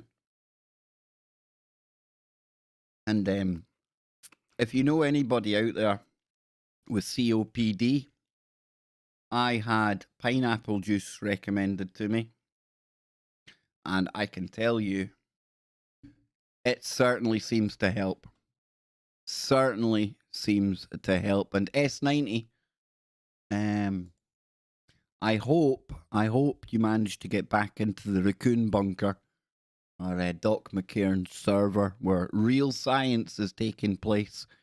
If you're not watching Doc McCairn, I absolutely recommend his channel. He's not for everyone, but he's old school. He says it how it is, and that's why I love him to bits. And I'll remind you, he's going to be on KBS Extra, not this weekend coming up, but next weekend, so 2 weeks away, he'll be on the show. Let's see. Where were we? Now, we were talking about the dark forest theory, which S90, thank you very much. Oh, Iron Brew, dude. Iron Brew is a very, very, it's almost up there with whiskey, right? Very much. However, it's not my cup of tea, I must admit. And recently they changed the flavour. They changed the ingredients, and you get people saying, oh, it doesn't taste like the old Iron Brew, to the point where I think they brought the old Iron Brew back. Because Glaswegians, they run on a diet of Iron Brew, cigarettes, and lard. Yes, it's probably what gives us the highest rate of heart attacks in the world, but it is what it is. Yes. S90 got in. Absolutely good for you, man. So yeah, we were talking about Dark Forest, and again, thank you, S90. I think that added to the stream brilliantly. And in fact, it's a good segue, because that comes from a Chinese novel. And the next thing I was going to take a look at with all of you out there, and I haven't looked at it yet, just got the headline. See, I'm totally honest, I'm headline grabbing, but it looks like our cup of tea. Mystery object detected flying near a Chinese satellite. Oh boy. So it says it's no secret that the US Space Force is worried about China's space program. which seems to be progressing at a much faster pace than NASA or even private space programs, and has a not too subtle tendency towards militarizing space, the moon, other planets, and beyond. A good example of this appeared recently on the screens tracking China's satellite launches. A few days after October 23rd launch of what was reputed to be a debris collecting satellite, a second mysterious object pulled up alongside it. US military tracking data indicated the launcher placed the Shenzhen 21 spacecraft into an elliptical geostationary transfer orbit ranging as high as 22,253 miles above the Earth, with an inclination of about 28.5 degrees from the equator, or as we call that in my language, the angle of the dangle, ladies and gentlemen. It's the angle of the dangle. Hey, I am what I am. I'm mad. Chinese state media reported that the Shenzhen 21 would test and verify space debris mitigation technologies. That's pretty nebulous. Not that the US is any more detailed on its own secret launches, but there wasn't much concern until a few days later, as Space News reports. On November 3rd, US Space Force's 18th Space Control Squadron, there's a mouthful, catalogued the new object alongside Shenzhen 21 with the international designator of 2021 094C. Not a very snappy name for a potential UAP, is it? The object is noted as a rocket body and, more precisely, an apogee kick motor used in some launches for a satellite to circularize and lower the inclination of its transfer orbit and enter geostationary orbit. The object is noted as a rocket body, but it's not acting like one. AKMs, which is an apogee kick motor, are usually maneuvered away from the satellite after doing their job so they don't collide. And the Shenzhen 21 and the SJ-21 AKM are flying side by side as if that was the intent. Space News speculates that the mysterious object could be participating in counter-space operation tests, such as a rendezvous and proximity operations, refueling or manipulating using a robotic arm. Quote, we see their capabilities from the direct ascent ASAT anti-satellite capabilities to on-orbit activity that they've done with that capability, all while China continues to maintain their public stance against the weaponization of space. Now, we've got President Xi over there in China, and I believe he's going to be getting another term, another stint as the great leader over there in China, the Communist Party. They're set to meet this week. From what I was reading, maybe it was bunk what I was reading, but I think they're set to kind of put him in for another term. And he's all about militarization and projecting force, and space is one of those frontiers. And I see ZX in the chat room talking about the X-37B. And for people who don't know what we're on about there, let me just pull that up. This is it here. Best looking at the images.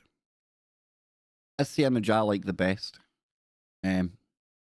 Because they're covered in all sorts. Now, I know there's going to be like fuel but the bacteria and things that might be coming down from the extremities are just at the boundary of space where this thing likes to play around. And what this thing does, folks, nobody knows.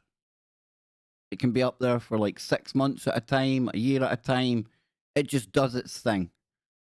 Does it go and take out satellites? Does it go and look at things like that Chinese satellite? I don't know. It's that mysterious that not many people know exactly what it's all about. We'll get back to that story I was at in a minute, but the X-37, also known as the Orbital Test Vehicle, is a reusable robotic aircraft. It is boosted into space by a launch vehicle, then re-enters Earth's atmosphere and lands as a space plane. The X-37 is operated by the United States Space Force and was previously operated by the Air Force Space Command until 2019 for orbital spacecraft or space flight missions intended to demonstrate reusable space technologies. It is a 120% scaled derivative of the earlier X-40. Just about to see the picture of that there. It says the X-37 began as a NASA project in 1999 before being transferred to the United States in 2004. And if I was actually writing a sci-fi novel, I think one of the opening kind of things that would happen would be this thing would be turned into a weapon against us. Because I think, I'm going to go right out there, I think there is contact between Earth and other entities. I know it sounds ridiculous, right? But just stick with me a moment. I've always speculated, and it's Speculation Island stuff. And I don't know if they've got an AI that's quite there yet. But when I used to hear like Geordie Rose talking about it opening up and accessing other dimensions and things, and when you get into some quantum woo, you realise that the quantum world, it's kind of separated from space and time in a way. It's its own thing. And I've always thought that if we get an AI that is of any kind of near sentient kind of thing going on. Looking and sounding good today.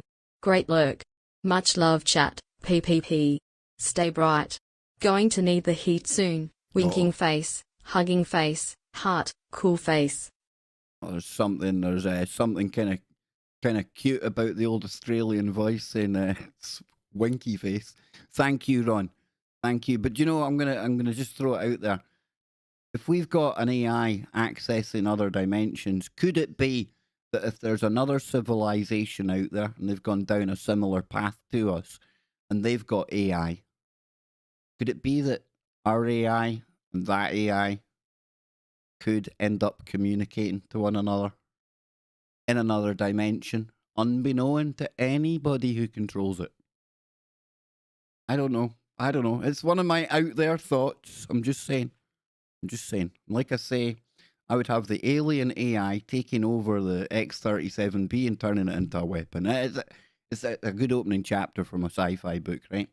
But if we go back to the article we were on, I will get through all of this today, somehow, folks. Somehow. It says, Air Force General James Dickinson told Congress earlier this year that the Shenzhen 21 could use its robotic arm as a satellite crusher. And that was before its mysterious partner was discovered.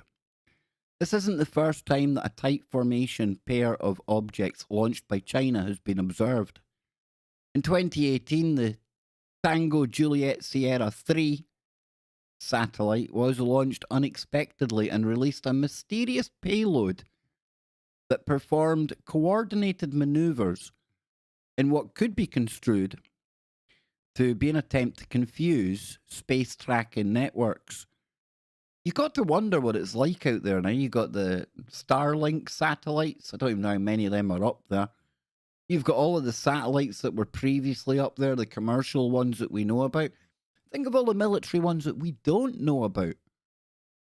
I'm surprised we can even see the sky anymore. It's a wonder it's just not things flying about all kind of different directions and how they don't smash into one another. Goodness gracious only knows. Well, I do know because I used to work on satellites, but I can't tell you that. I'd have to take you out. I'm only joking. This could be the next step towards a space conflict, or it could be an indication that China is concerned about space junk, like dead or malfunctioning satellites, and it's trying to get a jump on the geostationary satellite servicing marketplace, which a number of public companies, including Space Logistics, owned by Military Industrial Corporation Northrop Grumman, are developing spacecraft for. It all adds up to a need for the buzzword of the moment: transparency. We should have learned from previous wars and science fiction that cooperation works better than conflict. We should have learned this, have we? I can't remember who said it in the chat room earlier on, but us humans have got a tendency of not learning from our mistakes. Not learning at all. So, on that note, we're going to go full woo now. We're just going to go full woo. We've only got like a couple articles left or whatever. We might dig up some more. You know me, I love my woo. And I found this on the Mysterious Universe today. And I thought, well, this will definitely do for some member content. But of course, we've opened up the stream now to everyone. Although I would love to get more members on board. And if you are interested, I barely promote it at all. But there's a join button down below. Is what it is. You can step up to the mark and help support what we do here. Or you don't. It's all good. I love you all either way. It is what it is, okay? So how about this for a little bit of woo on a Sunday? Beware of the British werewolf. Oh my goodness. Yes, indeed. I think it could possibly have been maybe Johnny Whistles running about the Kingdom of Fife. Looking all hairy or something. I don't know. Maybe. It's just a rumour that I've just definitely started. But it says it's a fact that when it comes to the matter of werewolves, most stories, legends and tales tend to be focused around Eastern Europe. Just like the stories of vampires. And it's a lesser known fact, though, that there is a significant body of stories of werewolves in the United Kingdom. I know that, as I've investigated more than such a few cases in the UK. And this is by Nick Redfern. And this is something that I've thought about as well. If I do get wheels, and we are able to start getting around like Scotland and things, if things happen in Scotland, like Bigfoot or UFOs or whatever it is, bit of woo, Scotland being a pretty small country, there's a good chance we could drive there in a day. And we could maybe go and speak to some of the people involved. You see? Telling you, always looking for ways to up the game, always. So it says, just like the stories of the vampires, yes, we had that. So I thought, why not today share with you the most significant material? This is Nick Redfern. Within Scottish lore and legend, there are tales of what we can term as wolfmen. It's just taken a real deliberate swing now towards it being Johnny Whistle. I'm only joking, Johnny, if you're out there, man. You know what I'm like. So it says,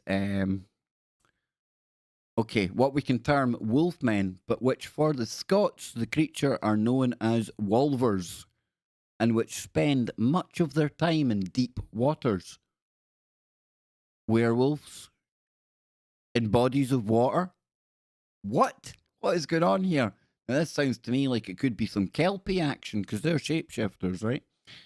And it says, Kristen Scott says of these very often water-based wolfmen that wolvers are fond of fishing and are sometimes called fishing werewolf. Now, I can honestly tell you, I've never in my life heard of a fishing werewolf. I would love to sit here and say, yeah, I remember growing up, my mum and my gran that would tell me about the fishing werewolf. Used to use worm and a weight. Never happened. Not to say they're not out there. Okay? There's some good stuff going on in the chat room. I can't look or I'll end up getting distracted. Dang. So they can create fishing supplies. I'm sorry. I like my woo, but I'm struggling to go for the fishing werewolf. But we'll press on, right? We'll press on. They can create fishing supplies out of resources that surround them, either stealing or making them by hand. They are frequently spotted fishing for their daily meal of silks and Peltics, no idea, which perched upon a small rock known as Wolver's Stain, which is located in deep water loch. Who knew? Who bloody knew? In the 1933 book Shetland Traditional Lore, the noted folklorist Jessie Margaret Saxby wrote, the Wolver was a creature like a man with a wolf's head. He had short brown hair all over him, and his home was a cave dug out the side of a steep knoll, halfway up a hill. He didn't molest folk if folk didn't molest him. So he would only me too if you done it first? That's quite acceptable. I mean, that's nice. He was fond of fishing. There's a small rock in the deep water which is known to this day as Wolver's Stain. There he would sit fishing silks and piltics for half an hour a day, and he was reported to have frequently left a few fish on the windows or the windowsill of some poor people. All right, of some poor body. All right. So now on to the 1970s. And in 2007, and in response to an article I wrote on werewolves, a man named Wes shared me the details of his very own sighting of an upright wolf-like animal 37 years earlier. Wes said, I encountered a werewolf, lack of a better description, in England in 1970. I was 20 years old when I was stationed at RAF Alconbury. I was in a secure weapons storage area when I encountered it. It seemed shocked and surprised to have been caught off guard, and I froze in total fright. I was armed with a 38 and never once considered using it. Well, you're a better man than me. I would have fired first and asked questions later. I'm just saying. There was no aggression on its part. I could not comprehend what I was seeing. It is not human. It has a flat snout and large eyes. Its height is approximately 5 foot and weight 200 pounds. At 5 foot, I'd be willing to have like a go at this thing with a 38. It's very muscular and thin. It wore no clothing and only moderately hairy. It ran away on its hind legs and scurried over a chain link fence and ran deep into the dense wooded area adjacent to the base. I was extremely frightened, but the fear developed into a total commitment of trying to contact it again. I was obsessed with it. I was able to see it again a few weeks later at a distance in the wooded area. I watched for about 30 seconds, slowly moving through the woods, and I'll never forget my good fortune to encounter it and to know that this creature truly does live amongst us now. I'm reliably assured that that's definitely Nick Redfern, but I don't think that's the werewolf that the RAF guy encountered. My question would be, I bet he didn't tell anyone in the barracks about this. I'm just saying, I'm trying to imagine what my mates would have said if I'd come off guard one day and said, guys, you would never believe what I seen last night. And yeah, they would never believe what I seen last night. But how about I throw something else out there? Bit weird, bit wacky, I know. What if it was some kind of psyop they were doing on the guy, eh? Military? Maybe trying to play some of those hokey-pokey games? My Labs, military abductions? Never heard of military dogmen, but hey, first time for everything, right? So it goes on to say, there's a matter of an even newer case. In March 2007, when a local paranormal investigations group, the West Midlands Ghost Club, hey, ZX, I wonder if that's anywhere near Nuneaton. Good old days. Those were the times, man. Stunny nunny. So found itself the receiving end of something extremely weird and surely unanticipated. A stash of reports of werewolf-like beasts seen lurking among old gravestones. Oh boy.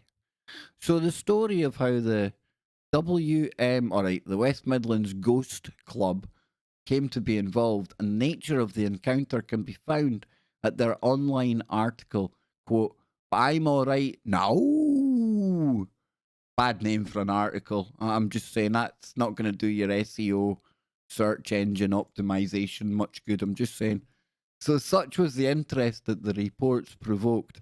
Mike Lockley, the then editor of the local and now defunct newspaper, the Chase Post, so probably near Cannock Chase then, I would imagine, gave the story a great deal of page space, to the extent that the publicity brought in even more reports.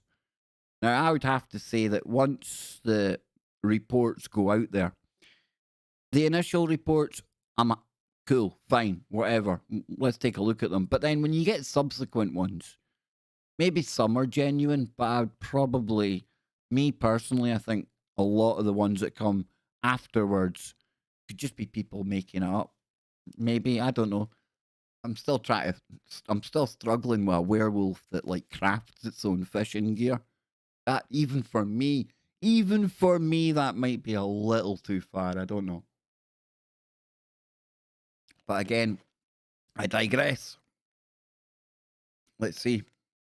Now, the bunyip looks like it could be potentially one of these shape-shifting monsters that turns into a fishing werewolf. Again, you see, I don't know if I can sell the fishing werewolf. So, for around 3 months, the good folk at the Cannock Chase found themselves plunged into a controversy that had its heart sinister that had at its heart sinister shape-shifting monsters that lurked among the long dead. It was a controversy that soon was destined to become filled with terror and hysteria. Ah, yes, indeed. So, as all of this demonstrates, the werewolf is not a creation of folklore, myth, or legend. And it also demonstrates that the creatures are still hiding in the shadows, the woods, the forests, and even deep waters. And they are roaming around throughout the United Kingdom. I tell you, something that isn't roaming about anywhere anymore is Loch Ness Monster, right? You might have seen it, maybe you didn't, on Friday. But Police Scotland only went and arrested the Loch Ness Monster. No, they did. Look at them. Scotland's finest, ladies and gentlemen. There they are. Yep.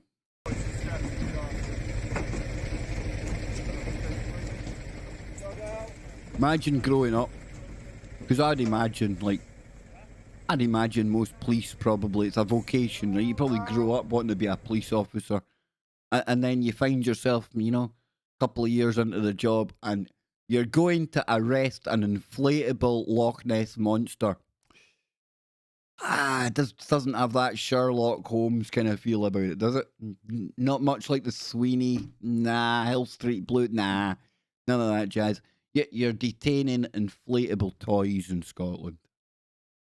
Dear goodness. But yes, indeed. So listen, I put a poll up at the top of the chat. And it says, do you think we are alone in the galaxy? Now, it doesn't tell me how many people took part, but it's a resounding no. People do not think we're alone in the galaxy. Only 4% of people thought, yes, we may be alone in the Milky Way. What if I was to say to those 4% of people, how about we expand it further than our galaxy then? And we start looking at the bajillions of other galaxies out there. I'm thinking from those stats, I think that might be enough to tip people over the edge and give us a resounding 100%. We're not alone. We are not alone. So let me see what else I've got kicking around here. Got a ghost story. We can get a couple of ghost stories before we go away today. Try to see if there's anything.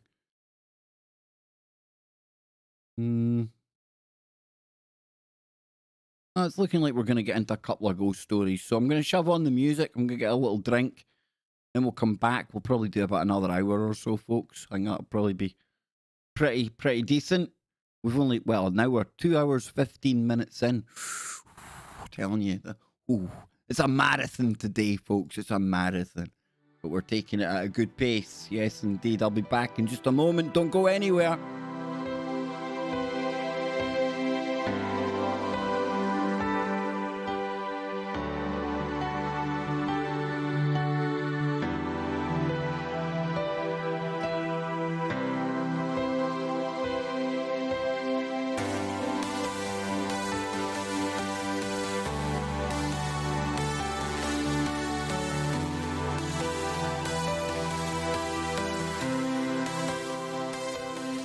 Sidvich, Greta has been pestering me all week. She's been desperate for me to make her famous and have her on the Kev Baker show. I told her, no, it's not happening, Greta. It's just not happening. I can't be bothered with her. No, blah, blah, blah. No, Greta, blah, blah, blah.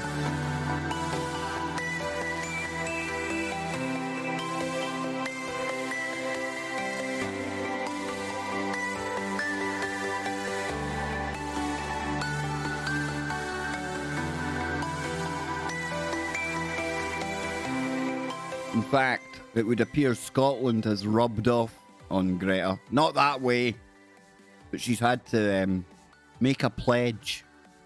Yeah, she's promised not to swear anymore after taking up the very kind of... She must have caught on to our local lingo around here. She was getting very sweary out there. Blah, blah, blah. Blah.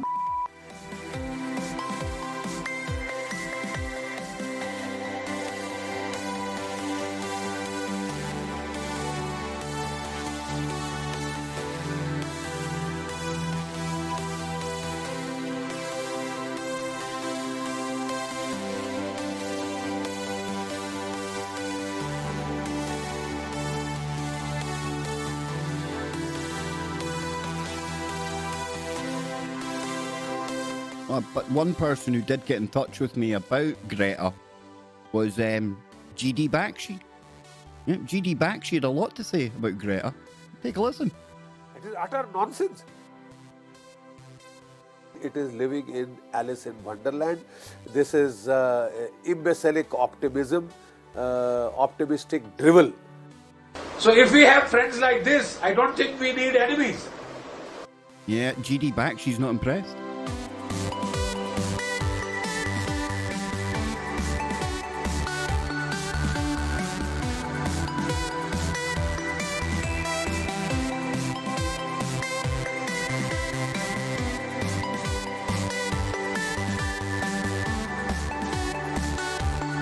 Wait, what? Wait, hang on. Is it a bird? Nope. Is it a plane? Nope. It's Mammoth Hunter.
Yes, indeed.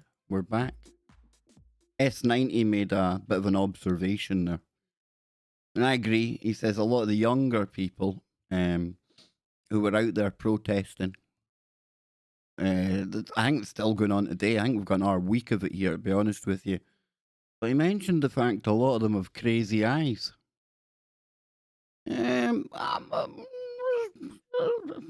Crazy eyes can be good or they can be bad. Personally, I like a set of crazy eyes that look a little bit like that. That kind of crazy-eyed action, I can definitely handle. I know. Any excuse to get AOC on this stream. Oh. Anyhow, back to work, Kev, back to work. Let's take a look at some of these incredible photos that show the size of the climate protest. It's not about the size. Everyone knows that, so the girls say. That's a bit of a protest. So you can see them all going up that street there. Then it goes all the way back along this way here. 100,000, they reckoned. 100,000 folks. Glasgow Green. That's like at the end of the street that I live on. You cross the main road and you're in Glasgow Green. That is how close Thunberg was. And of course, yes, of course, we had the very, very creepy ones. I don't know, maybe it's just me that finds them really, really creepy, but there's something really sinister about that. Like, really sinister. They're the Red Rebels attend the climate protesters. Attend as climate protesters, sorry. Gather for their global day of action for climate justice. Here we go in our picture here. That is the indigenous peoples of South America taken to the stage to talk. Why couldn't they have sent our good friend Nacy? Here we have a gentleman on a rather funny looking bike. More of our Police Scotland people about here. It looks like the guy in the bike's getting a bit of a... Sorry. Excuse me, I was trying to laugh there and cough at the same time. He looks like he's getting a police escort, doesn't he? Honestly, looks like he's the dude getting the police escort there. I'm just saying. And yes, it was a typically dreich, wet, miserable afternoon. Good. Good. I hope they all got soaked.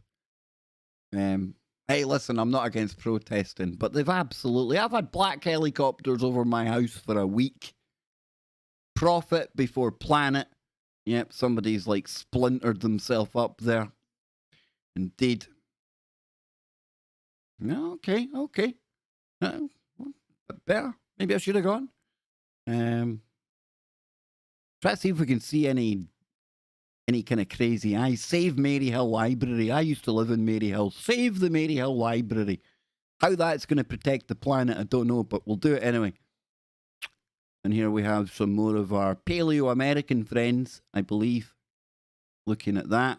I'm still looking for some crazy eyes. There's a set of crazy eyes. Can you see where my mouse is, folks? You can. That's a set of crazy eyes. Look. Look, crazy eyes in there. This guy at the back here, I think he's trying to roll himself a PPP in close proximity to our finest. It looks like this young child here has got himself a Celtic scarf. Very, very good. I like that, yeah. Yeah, there's a Glasgow Green, folks. Like I say, what would you say? About 150, 200 metres at the most from where I live. Yeah. And yes, we do have a big phallic symbol in George Square. You can see it there, the obelisk. Indeedy. What we got here? We got people. Oh, this be this mob that try and glue themselves to things and that, most probably. Climate activists chain themselves together and block a road bridge. That was the Squinty Bridge. They locked it down. Look at that. Look, the eye in the sky, only it's not the eye in the sky. Getting everyone on camera, as they do. Yep, see, a very, very wet day. Not the kind of day to be sitting on a road. You got to take your hat off to these people, I suppose. But yeah, that's a protest. That's a march. Fair play. And that's a lot of people. Ah, yes, indeed. Freedom! So, I sound like the Q shaman. Freedom! Is he still in jail moaning about his vegan meals? I hope so. Yeah, we've got the men here pushing... we're very woke in Scotland, as you can see. Very woke indeed. The men push the buggies. Yep. We let the women do the fighting now. The men just push the buggies. We take care of things in the house. This to me looks like it's down the south side of Glasgow, judging by the... It could be anywhere, actually. It could be anywhere. George Square, I'm thinking. Middle of the town. Climate revolution, or we will lose everything. Well, if you have a complete revolution, you come right back to the place where you started, you absolute... Indeed. Indeed. Okay, what does that say? I'm scared of climate change. Even I'm scared of climate change and I float. Excuse me, sir. Excuse me, sir. You're holding an inanimate object. It's not scared of anything. In fact, I think it's it can't have feelings. Just maybe it does. Hey, did the duck ever consent to you holding it in your hand? You see, dear Lord, these people. Anywho, what are the chat rooms saying? I dread to think. Says S90. Exactly, dude. This is where it all falls down for them, right? How many of the protesters flew in on giant polluting airplanes to protest, along with the 400 private jets? Precisely, my man. Precisely. It's ridiculous. Absolutely ridiculous. But Nicola Sturgeon has planted millions of trees to offset all of those private jets. It's okay. We're good. Yeah, indeed. Scares me to death that she wants to make us one of the leaders in the greenness. Yes, indeed. Well, we'll see how that goes. So how about we start to wind it down a little bit? Well, I say wind it down a little bit. I'm going to get us into some ghost stories. How does that sound? I know. We're different around here. All of these dramatic things going on in the world, and Kev Baker wants to read about ghosts. Yep. My party, and I'll read about ghosts if I want to. But I found a brilliant website, and it's just full of people and their ghost stories. And it's to the point of where, like, how do you, like, pick on one, and how do you narrow it down to one? How about we go for something called the Shapeshifter? Does that sound good? Will we go for the Shapeshifter first? Will we? See how long it is. It's not that long. And if it's crap halfway through, we shall leave and go somewhere else. So it says this incident happened when I used to work as a freelancer.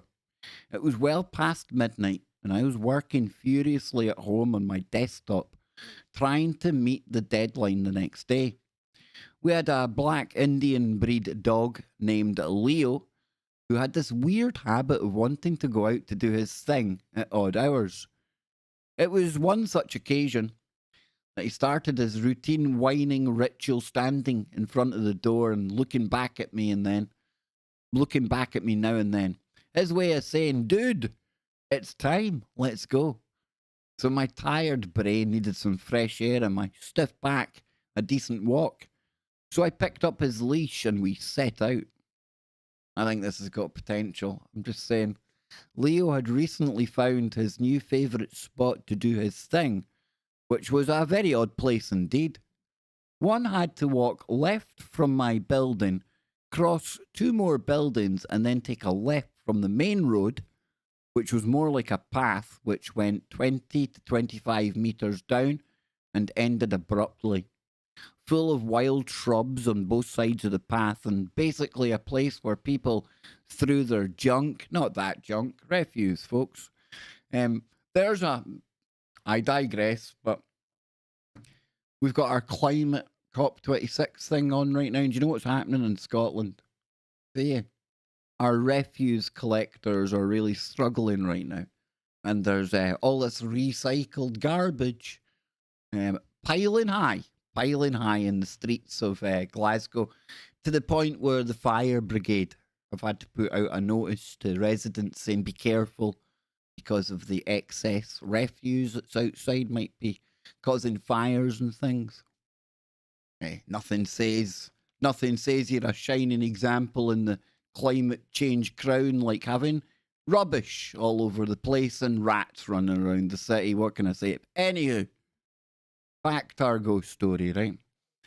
Full of wild shrubs on Old Side, and yep, they throw their junk. Some old abandoned cars with shrubs growing inside them and peeking out of the broken windows. Now, beyond this path was a dense patch of wilderness that no one bothered to go into. But right before the path ended, on the left of it stood an old, dilapidated, single-storied structure with a mammoth, not our mammoth in the chat room, just a mammoth dry peepal tree. Behind it, which stood like a hooded cobra over it. This used to be an old government office, but since abandoned for some reason. Now, being past midnight, the street was lonely, not even the usual gang of street dogs. The street was dimly lit by the occasional sodium bulb lamppost, which threw an amber yellow light on the road. Oh, he's setting the scene for us now. I'm liking it. As I took towards this path, dragged hurriedly by Leo, I entered the dark zone, which took some eye adjusting. Being my area, the darkness wasn't that unnerving, and by nature I'm a cool being in total darkness. But I was a little more aware of the surroundings. Must be the animal instinct kicking in. Leo had reached his spot and was busy fooling around, moving in circles in the wild grass, trying to find out all kinds of smells, doing everything but the thing that he was supposed to be doing, much to my irritation. Me standing bored with a long leash in my hand, lost in my own thoughts on how to execute my work when I reach back home, I let him do his ritual in peace. A few minutes must have passed, and we were still at the same spot, and suddenly Leo sensed something which made him really alert and start looking point blank at the abandoned structure, giving a soft yet urgent whine.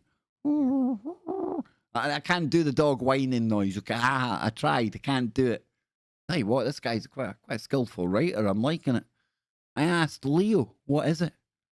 And he just answered with a low, subdued growl. Now, if he had answered, there's like a ghost in that building and the dog spoke to him, that would have been a creepy story. So frozen to his spot, with his right foot up, his eyes and ears focused straight and then retraced a few steps backwards. I assumed he must have sensed another animal nearby, so I yanked his leash gently to make him come out of his trance and get back to doing his thing. But Leo wasn't for budging, just frozen stiff, looking at the building. Instinctively, my eyes followed his line of sight. Get all that. See what he's saying, you know? So I'm still trying to recover from fishing werewolves. Let me off, right? So as I concentrated and tried to adjust my eyes to the darkness in front, serious head, Kev, come on, serious head. Things started to appear a bit clearer. It was dark, but as my eyes adjusted more and more, I could easily make out the structure in front of which was roughly at 30 feet. The 4 flights of steps at front of the building which led up to an open corridor around 15 to 20 feet wide.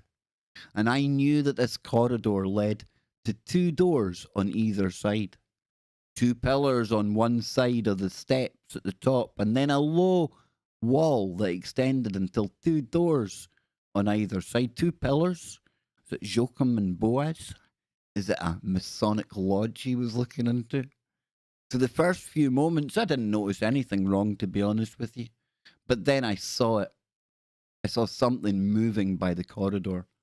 A dark, shadowy figure, moving at a slow pace like having a leisurely walk.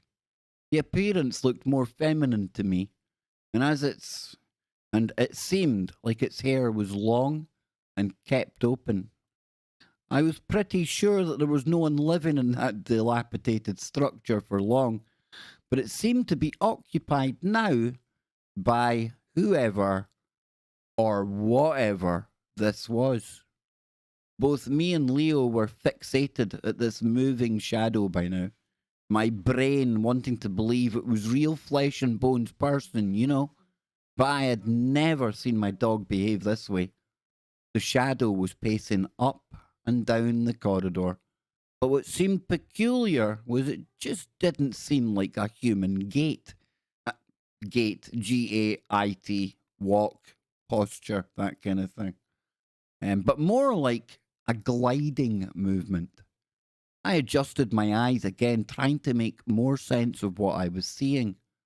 Leo was now in a more aggressive stance, brushing his hind legs on the ground furiously, but even his low growling had now stopped. The only fraction of a second where I was missing the shadow was when it was crossing the two pillars at the front. And in one such movement as it passed from light right to left again, it felt like its gaze turned towards us, and the next moment the shape started dissipating like a cloud. It went past the pillar, but nothing came back out the other side. And the very next moment, a dark cat-like figure appeared by the foot of the left pillar and jumped down the entrance steps and vanished into the shrubbery in front of the light, in front towards the right.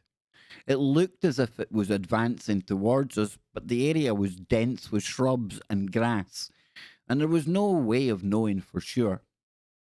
Till this point, I was in an inquisitive mode, but now a shiver started to go down my spine and my spidey senses started screaming to move from this spot immediately.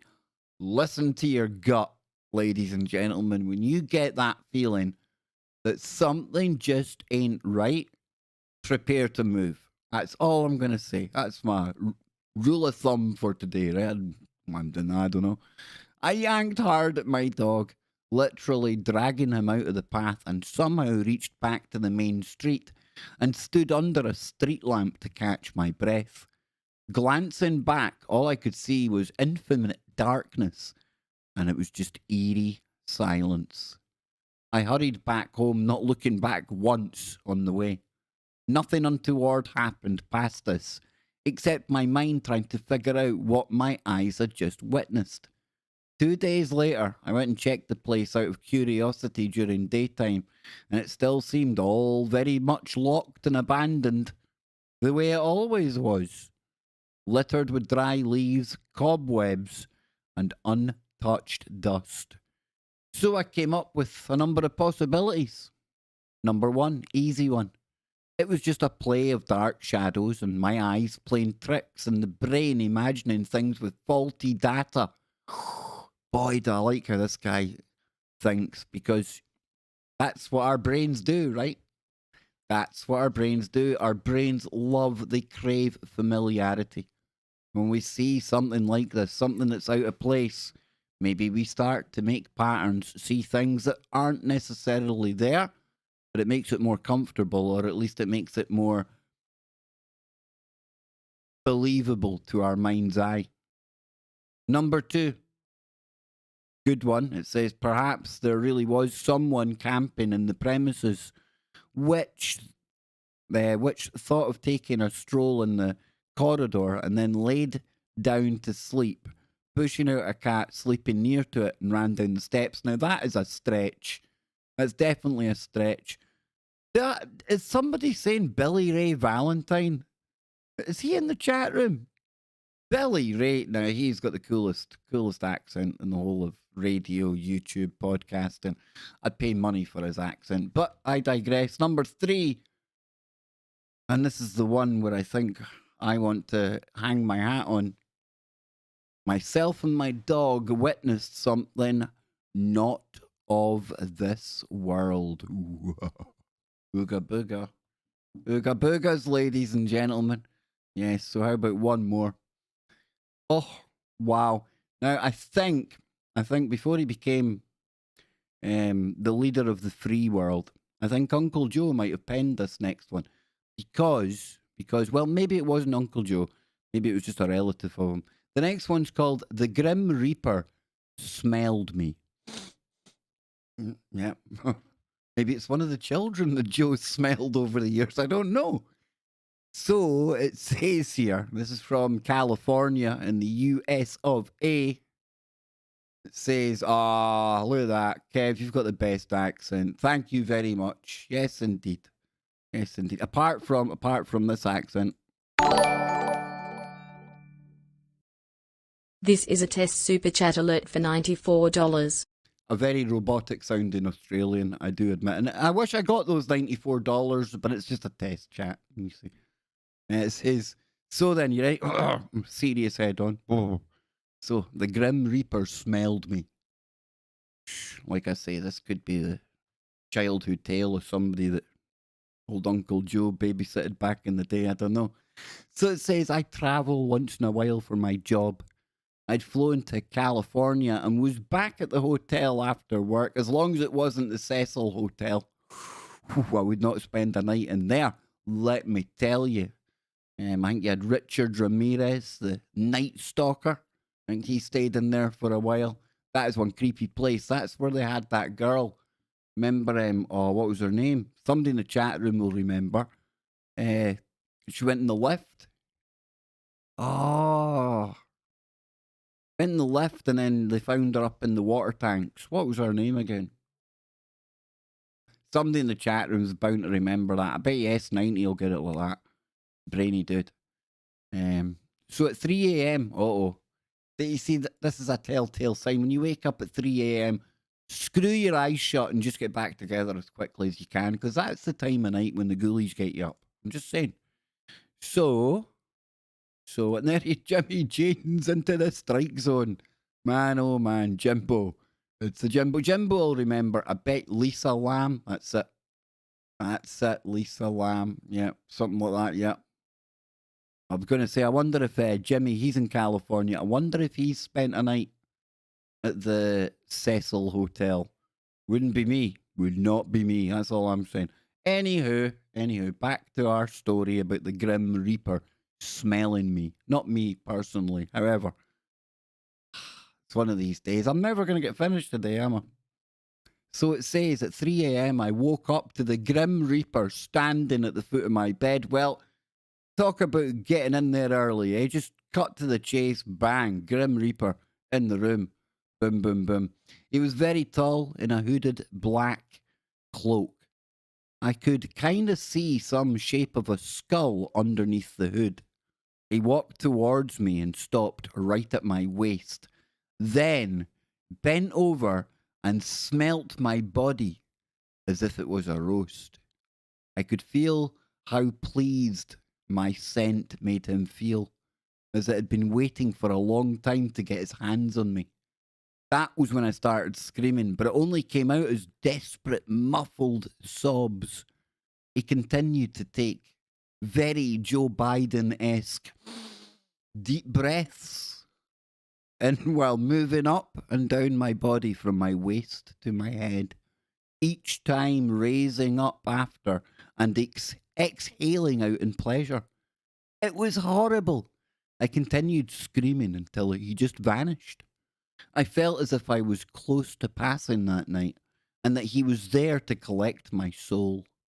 Now, I have to admit, I had taken a prescription benzo that night, along with alcohol to fall asleep. Well, there it is then. There it is. I think I almost died from the combination, but I was not asleep while that happened. No. The minute he vanished, there was no transition time from being awake or from being asleep to waking up. I was definitely awake the whole time. He was not there to pleasantly transition me to the other side either, let me tell you. I felt as if he was the hunter and I was his prey. Yes, I've heard of sleep paralysis, but that is not what this was. He was hungry for a soul, and seemed like some are more delicious to him than others. It sounds a bit silly now, I must admit, having wrote this, but at the time, it was very real and very horrible. Why would he come and smell me up and down like that, drawing in my essence? The thought of it gives me chills to this day.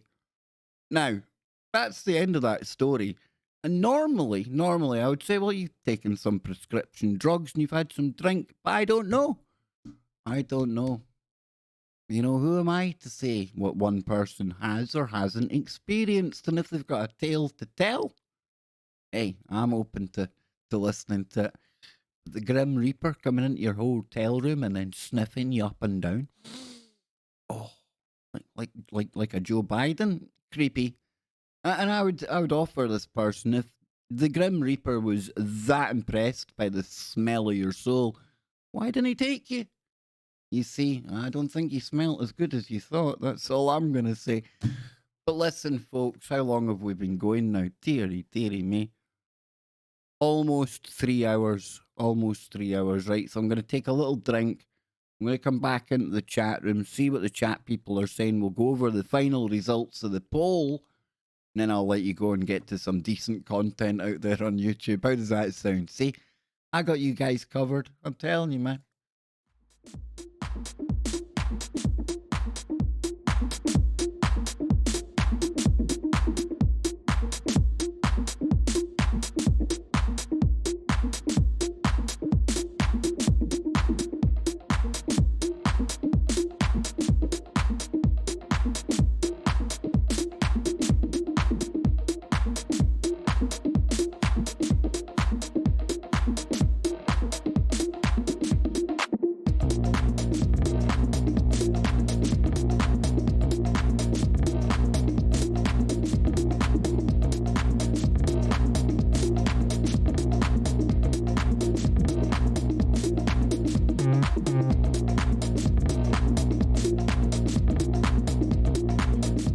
Okay, folks, so while I'm having a little drink, I'm going to show you some of the shows they've got on over at Aftermath.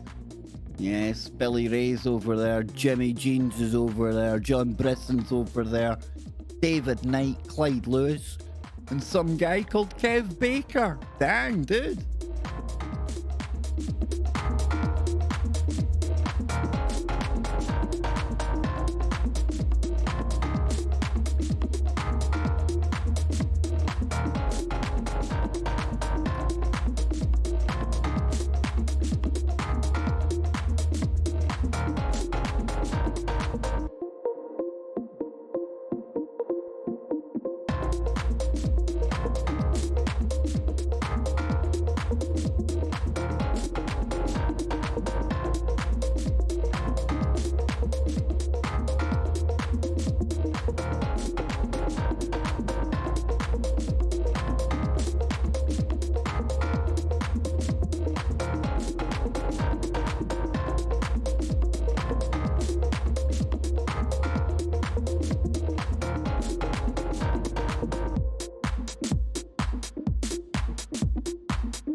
Okay, so someone asking about warrior mode. I believe there may well still be a warrior mode on tonight. I'm not a part of that setup anymore. My own fault. But yeah, check Bill Bean's YouTube page. Hopefully there'll still be a warrior mode going on tonight. So let's see how our poll went in the chat room. Okay, so do you think we are alone? And it ended up 7% of people think, yes, we're alone in our galaxy. 93% of people think, yes, there is other things out there in the galaxy. So yes, that was quite cool. S90 says an epic lineup over there on Aftermath. Absolutely. Absolutely, dude. Jimmy, great to see you in here, man. Great hanging out with you last night. Armand, maybe he had perfume farts. Maybe that's what the Grim Reaper was after, dude. Oh, lovely. What else are people saying? 40 votes in the poll now. Check it when you leave again. Sidvich, I'm on it, man. Done it. Awesome. Folks, listen, I'm going to get going now. I can feel myself starting to wane, starting to tire. So got to listen to the body. But listen, it's been absolutely fantastic to get back in the saddle, to be here again. We're going to be up in the game. And like I say, as soon as we get these wheels, ladies and gents, and a GoPro probably, we will be out on the road and we'll be taking you to Stirling Castle. We'll take you to some hot spots. We'll go to the UFO dark zone, the dark triangle, as they call it. Yes, up near Falkirk. We will go and see the Selkies as well, or the Kelpies even. Says there, do you think we're alone in the galaxy? No, 93%. And it says, yes, 6%. Now, I'm no mathematician, right? However, that doesn't add up to 100. So, yes, very, very strange. Very strange indeed. Mammoth, thank you. Mr. Gianluca Vialli, great name, love it. Thanks for replying. I've listened to you for a long time. Keep up the great work, dude. With a name like Gianluca Vialli, you are welcome around here anytime, dude. Love that. Great footballer as well. Yes, indeedy. Have a fried Mars bar. No, you don't want to see the fried Mars bars. I've never partaken in the fried Mars bar. I'm telling you that right now, folks. Never once. But I tell you what, since S90 mentioned it earlier, how apt for the occasion that not only do you have a deep fried Mars bar, but you wash it down with a can of iron brew. Yes, indeed. This sounds very interesting. I've been to the Kelpies and Bonnie Bridge. Hey, the UFO triangle. Exactly, man. Vialli, where are you from? If Gianluca Vialli is in and around Glasgow, why are you not playing for Celtic, even at your very old age? I'm not meaning you, the person in the YouTube chat. I'm meaning the footballer. I'm having a laugh. But yes, there you have it. There's the deep fried Mars bar. Yep, if you're into that kind of thing. Never had it in my life, folks. Don't know what it's like. Looks utterly disgusting. Batter should not be with chocolate. I'm just saying. It shouldn't be a thing. Whoever thought of it, it's just no. Wrong on so many levels. I mean, look at that. It looks like they put it with some ice cream or something. Oh, dearie me. So, deep fried Mars bar, for anyone who wants to know. A naughty little treat. It can be our little secret. Oh, how nice. 1 Mars bar. 1 cup of flour, 1/2 cup of corn flour, 1 teaspoon of bicarbonate of soda, and 1 cold lager. I would say about 10 cold lagers before you go near there. Jocelyn, thank you. Mammoth Hunter is obsessed with the Highlands. I really need to put together a better film of the whole Clava Cairns. Plus, when we go back up to see my mum next time, we might even do the journey from Glasgow to Inverness. Now, there's going to be like 20 miles of that journey that I cannot live stream because you're going up the A9 and you've got massive mountains on either side. You don't even get a radio signal in there. Literally, you can't even play tunes on like radio stations. It's nothing. It's like a dead zone. So we could stream most of it, and when we get to Inverness, we pick up signal again. So yeah, plenty of the Highlands coming your way, and nothing says that's disgusting like a face like that, right? That guy doesn't look like he's enjoying that. Surely, is this chocolate sauce on it? Damn. What's this individual?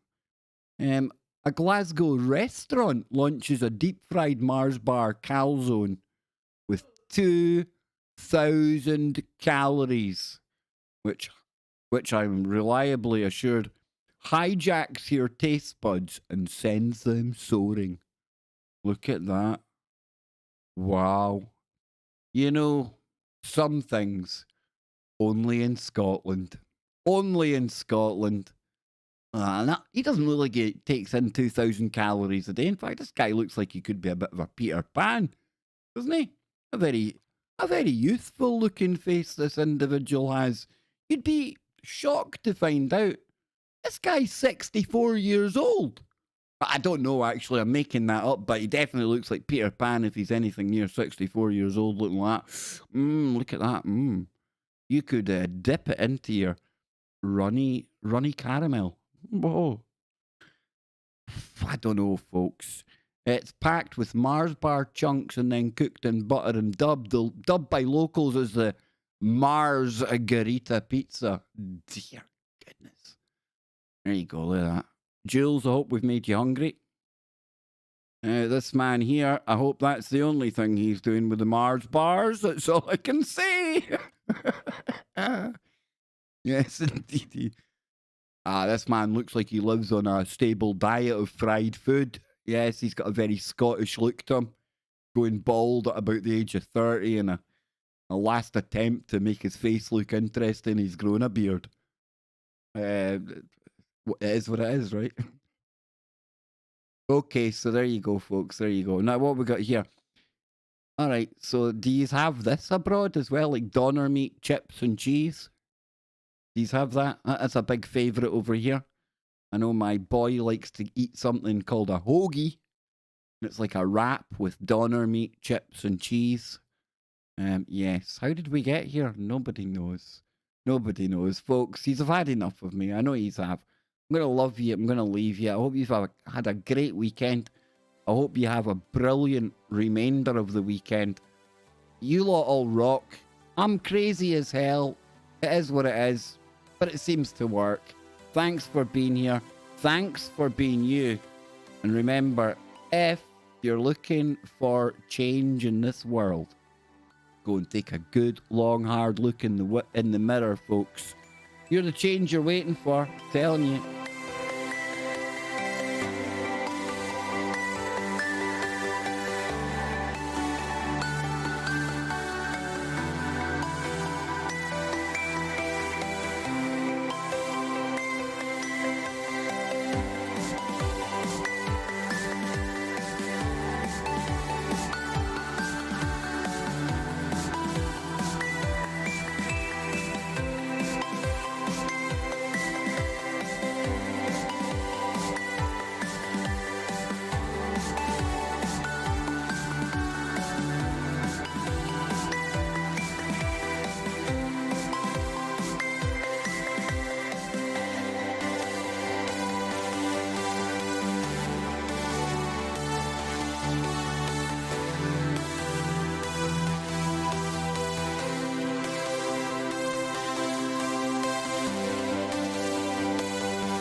Sir, can I please, sir? My name is G.D. Bakshi. Our battle was in defense of the hallowed tenets of liberty, fraternity, equality before the law. The liberty of a citizen cannot be so easily taken away and trifled with. If you are doing your duty to stand up for the truth, you cannot be muzzled. You cannot be threatened. You cannot be intimidated. A whole slew of cases cannot be put against you. We will fight and we will die if we have to. The truth will prevail.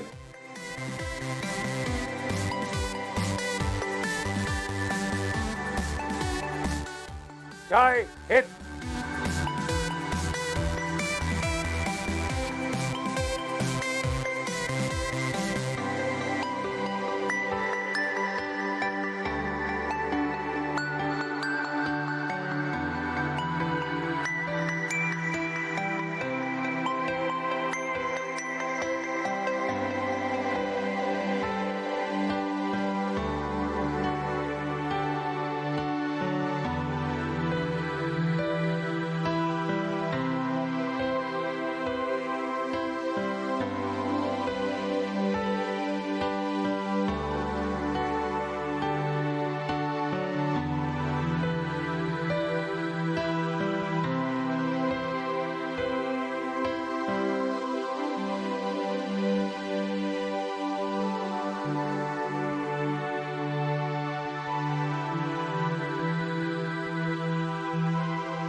put that in your pipe and smoke it.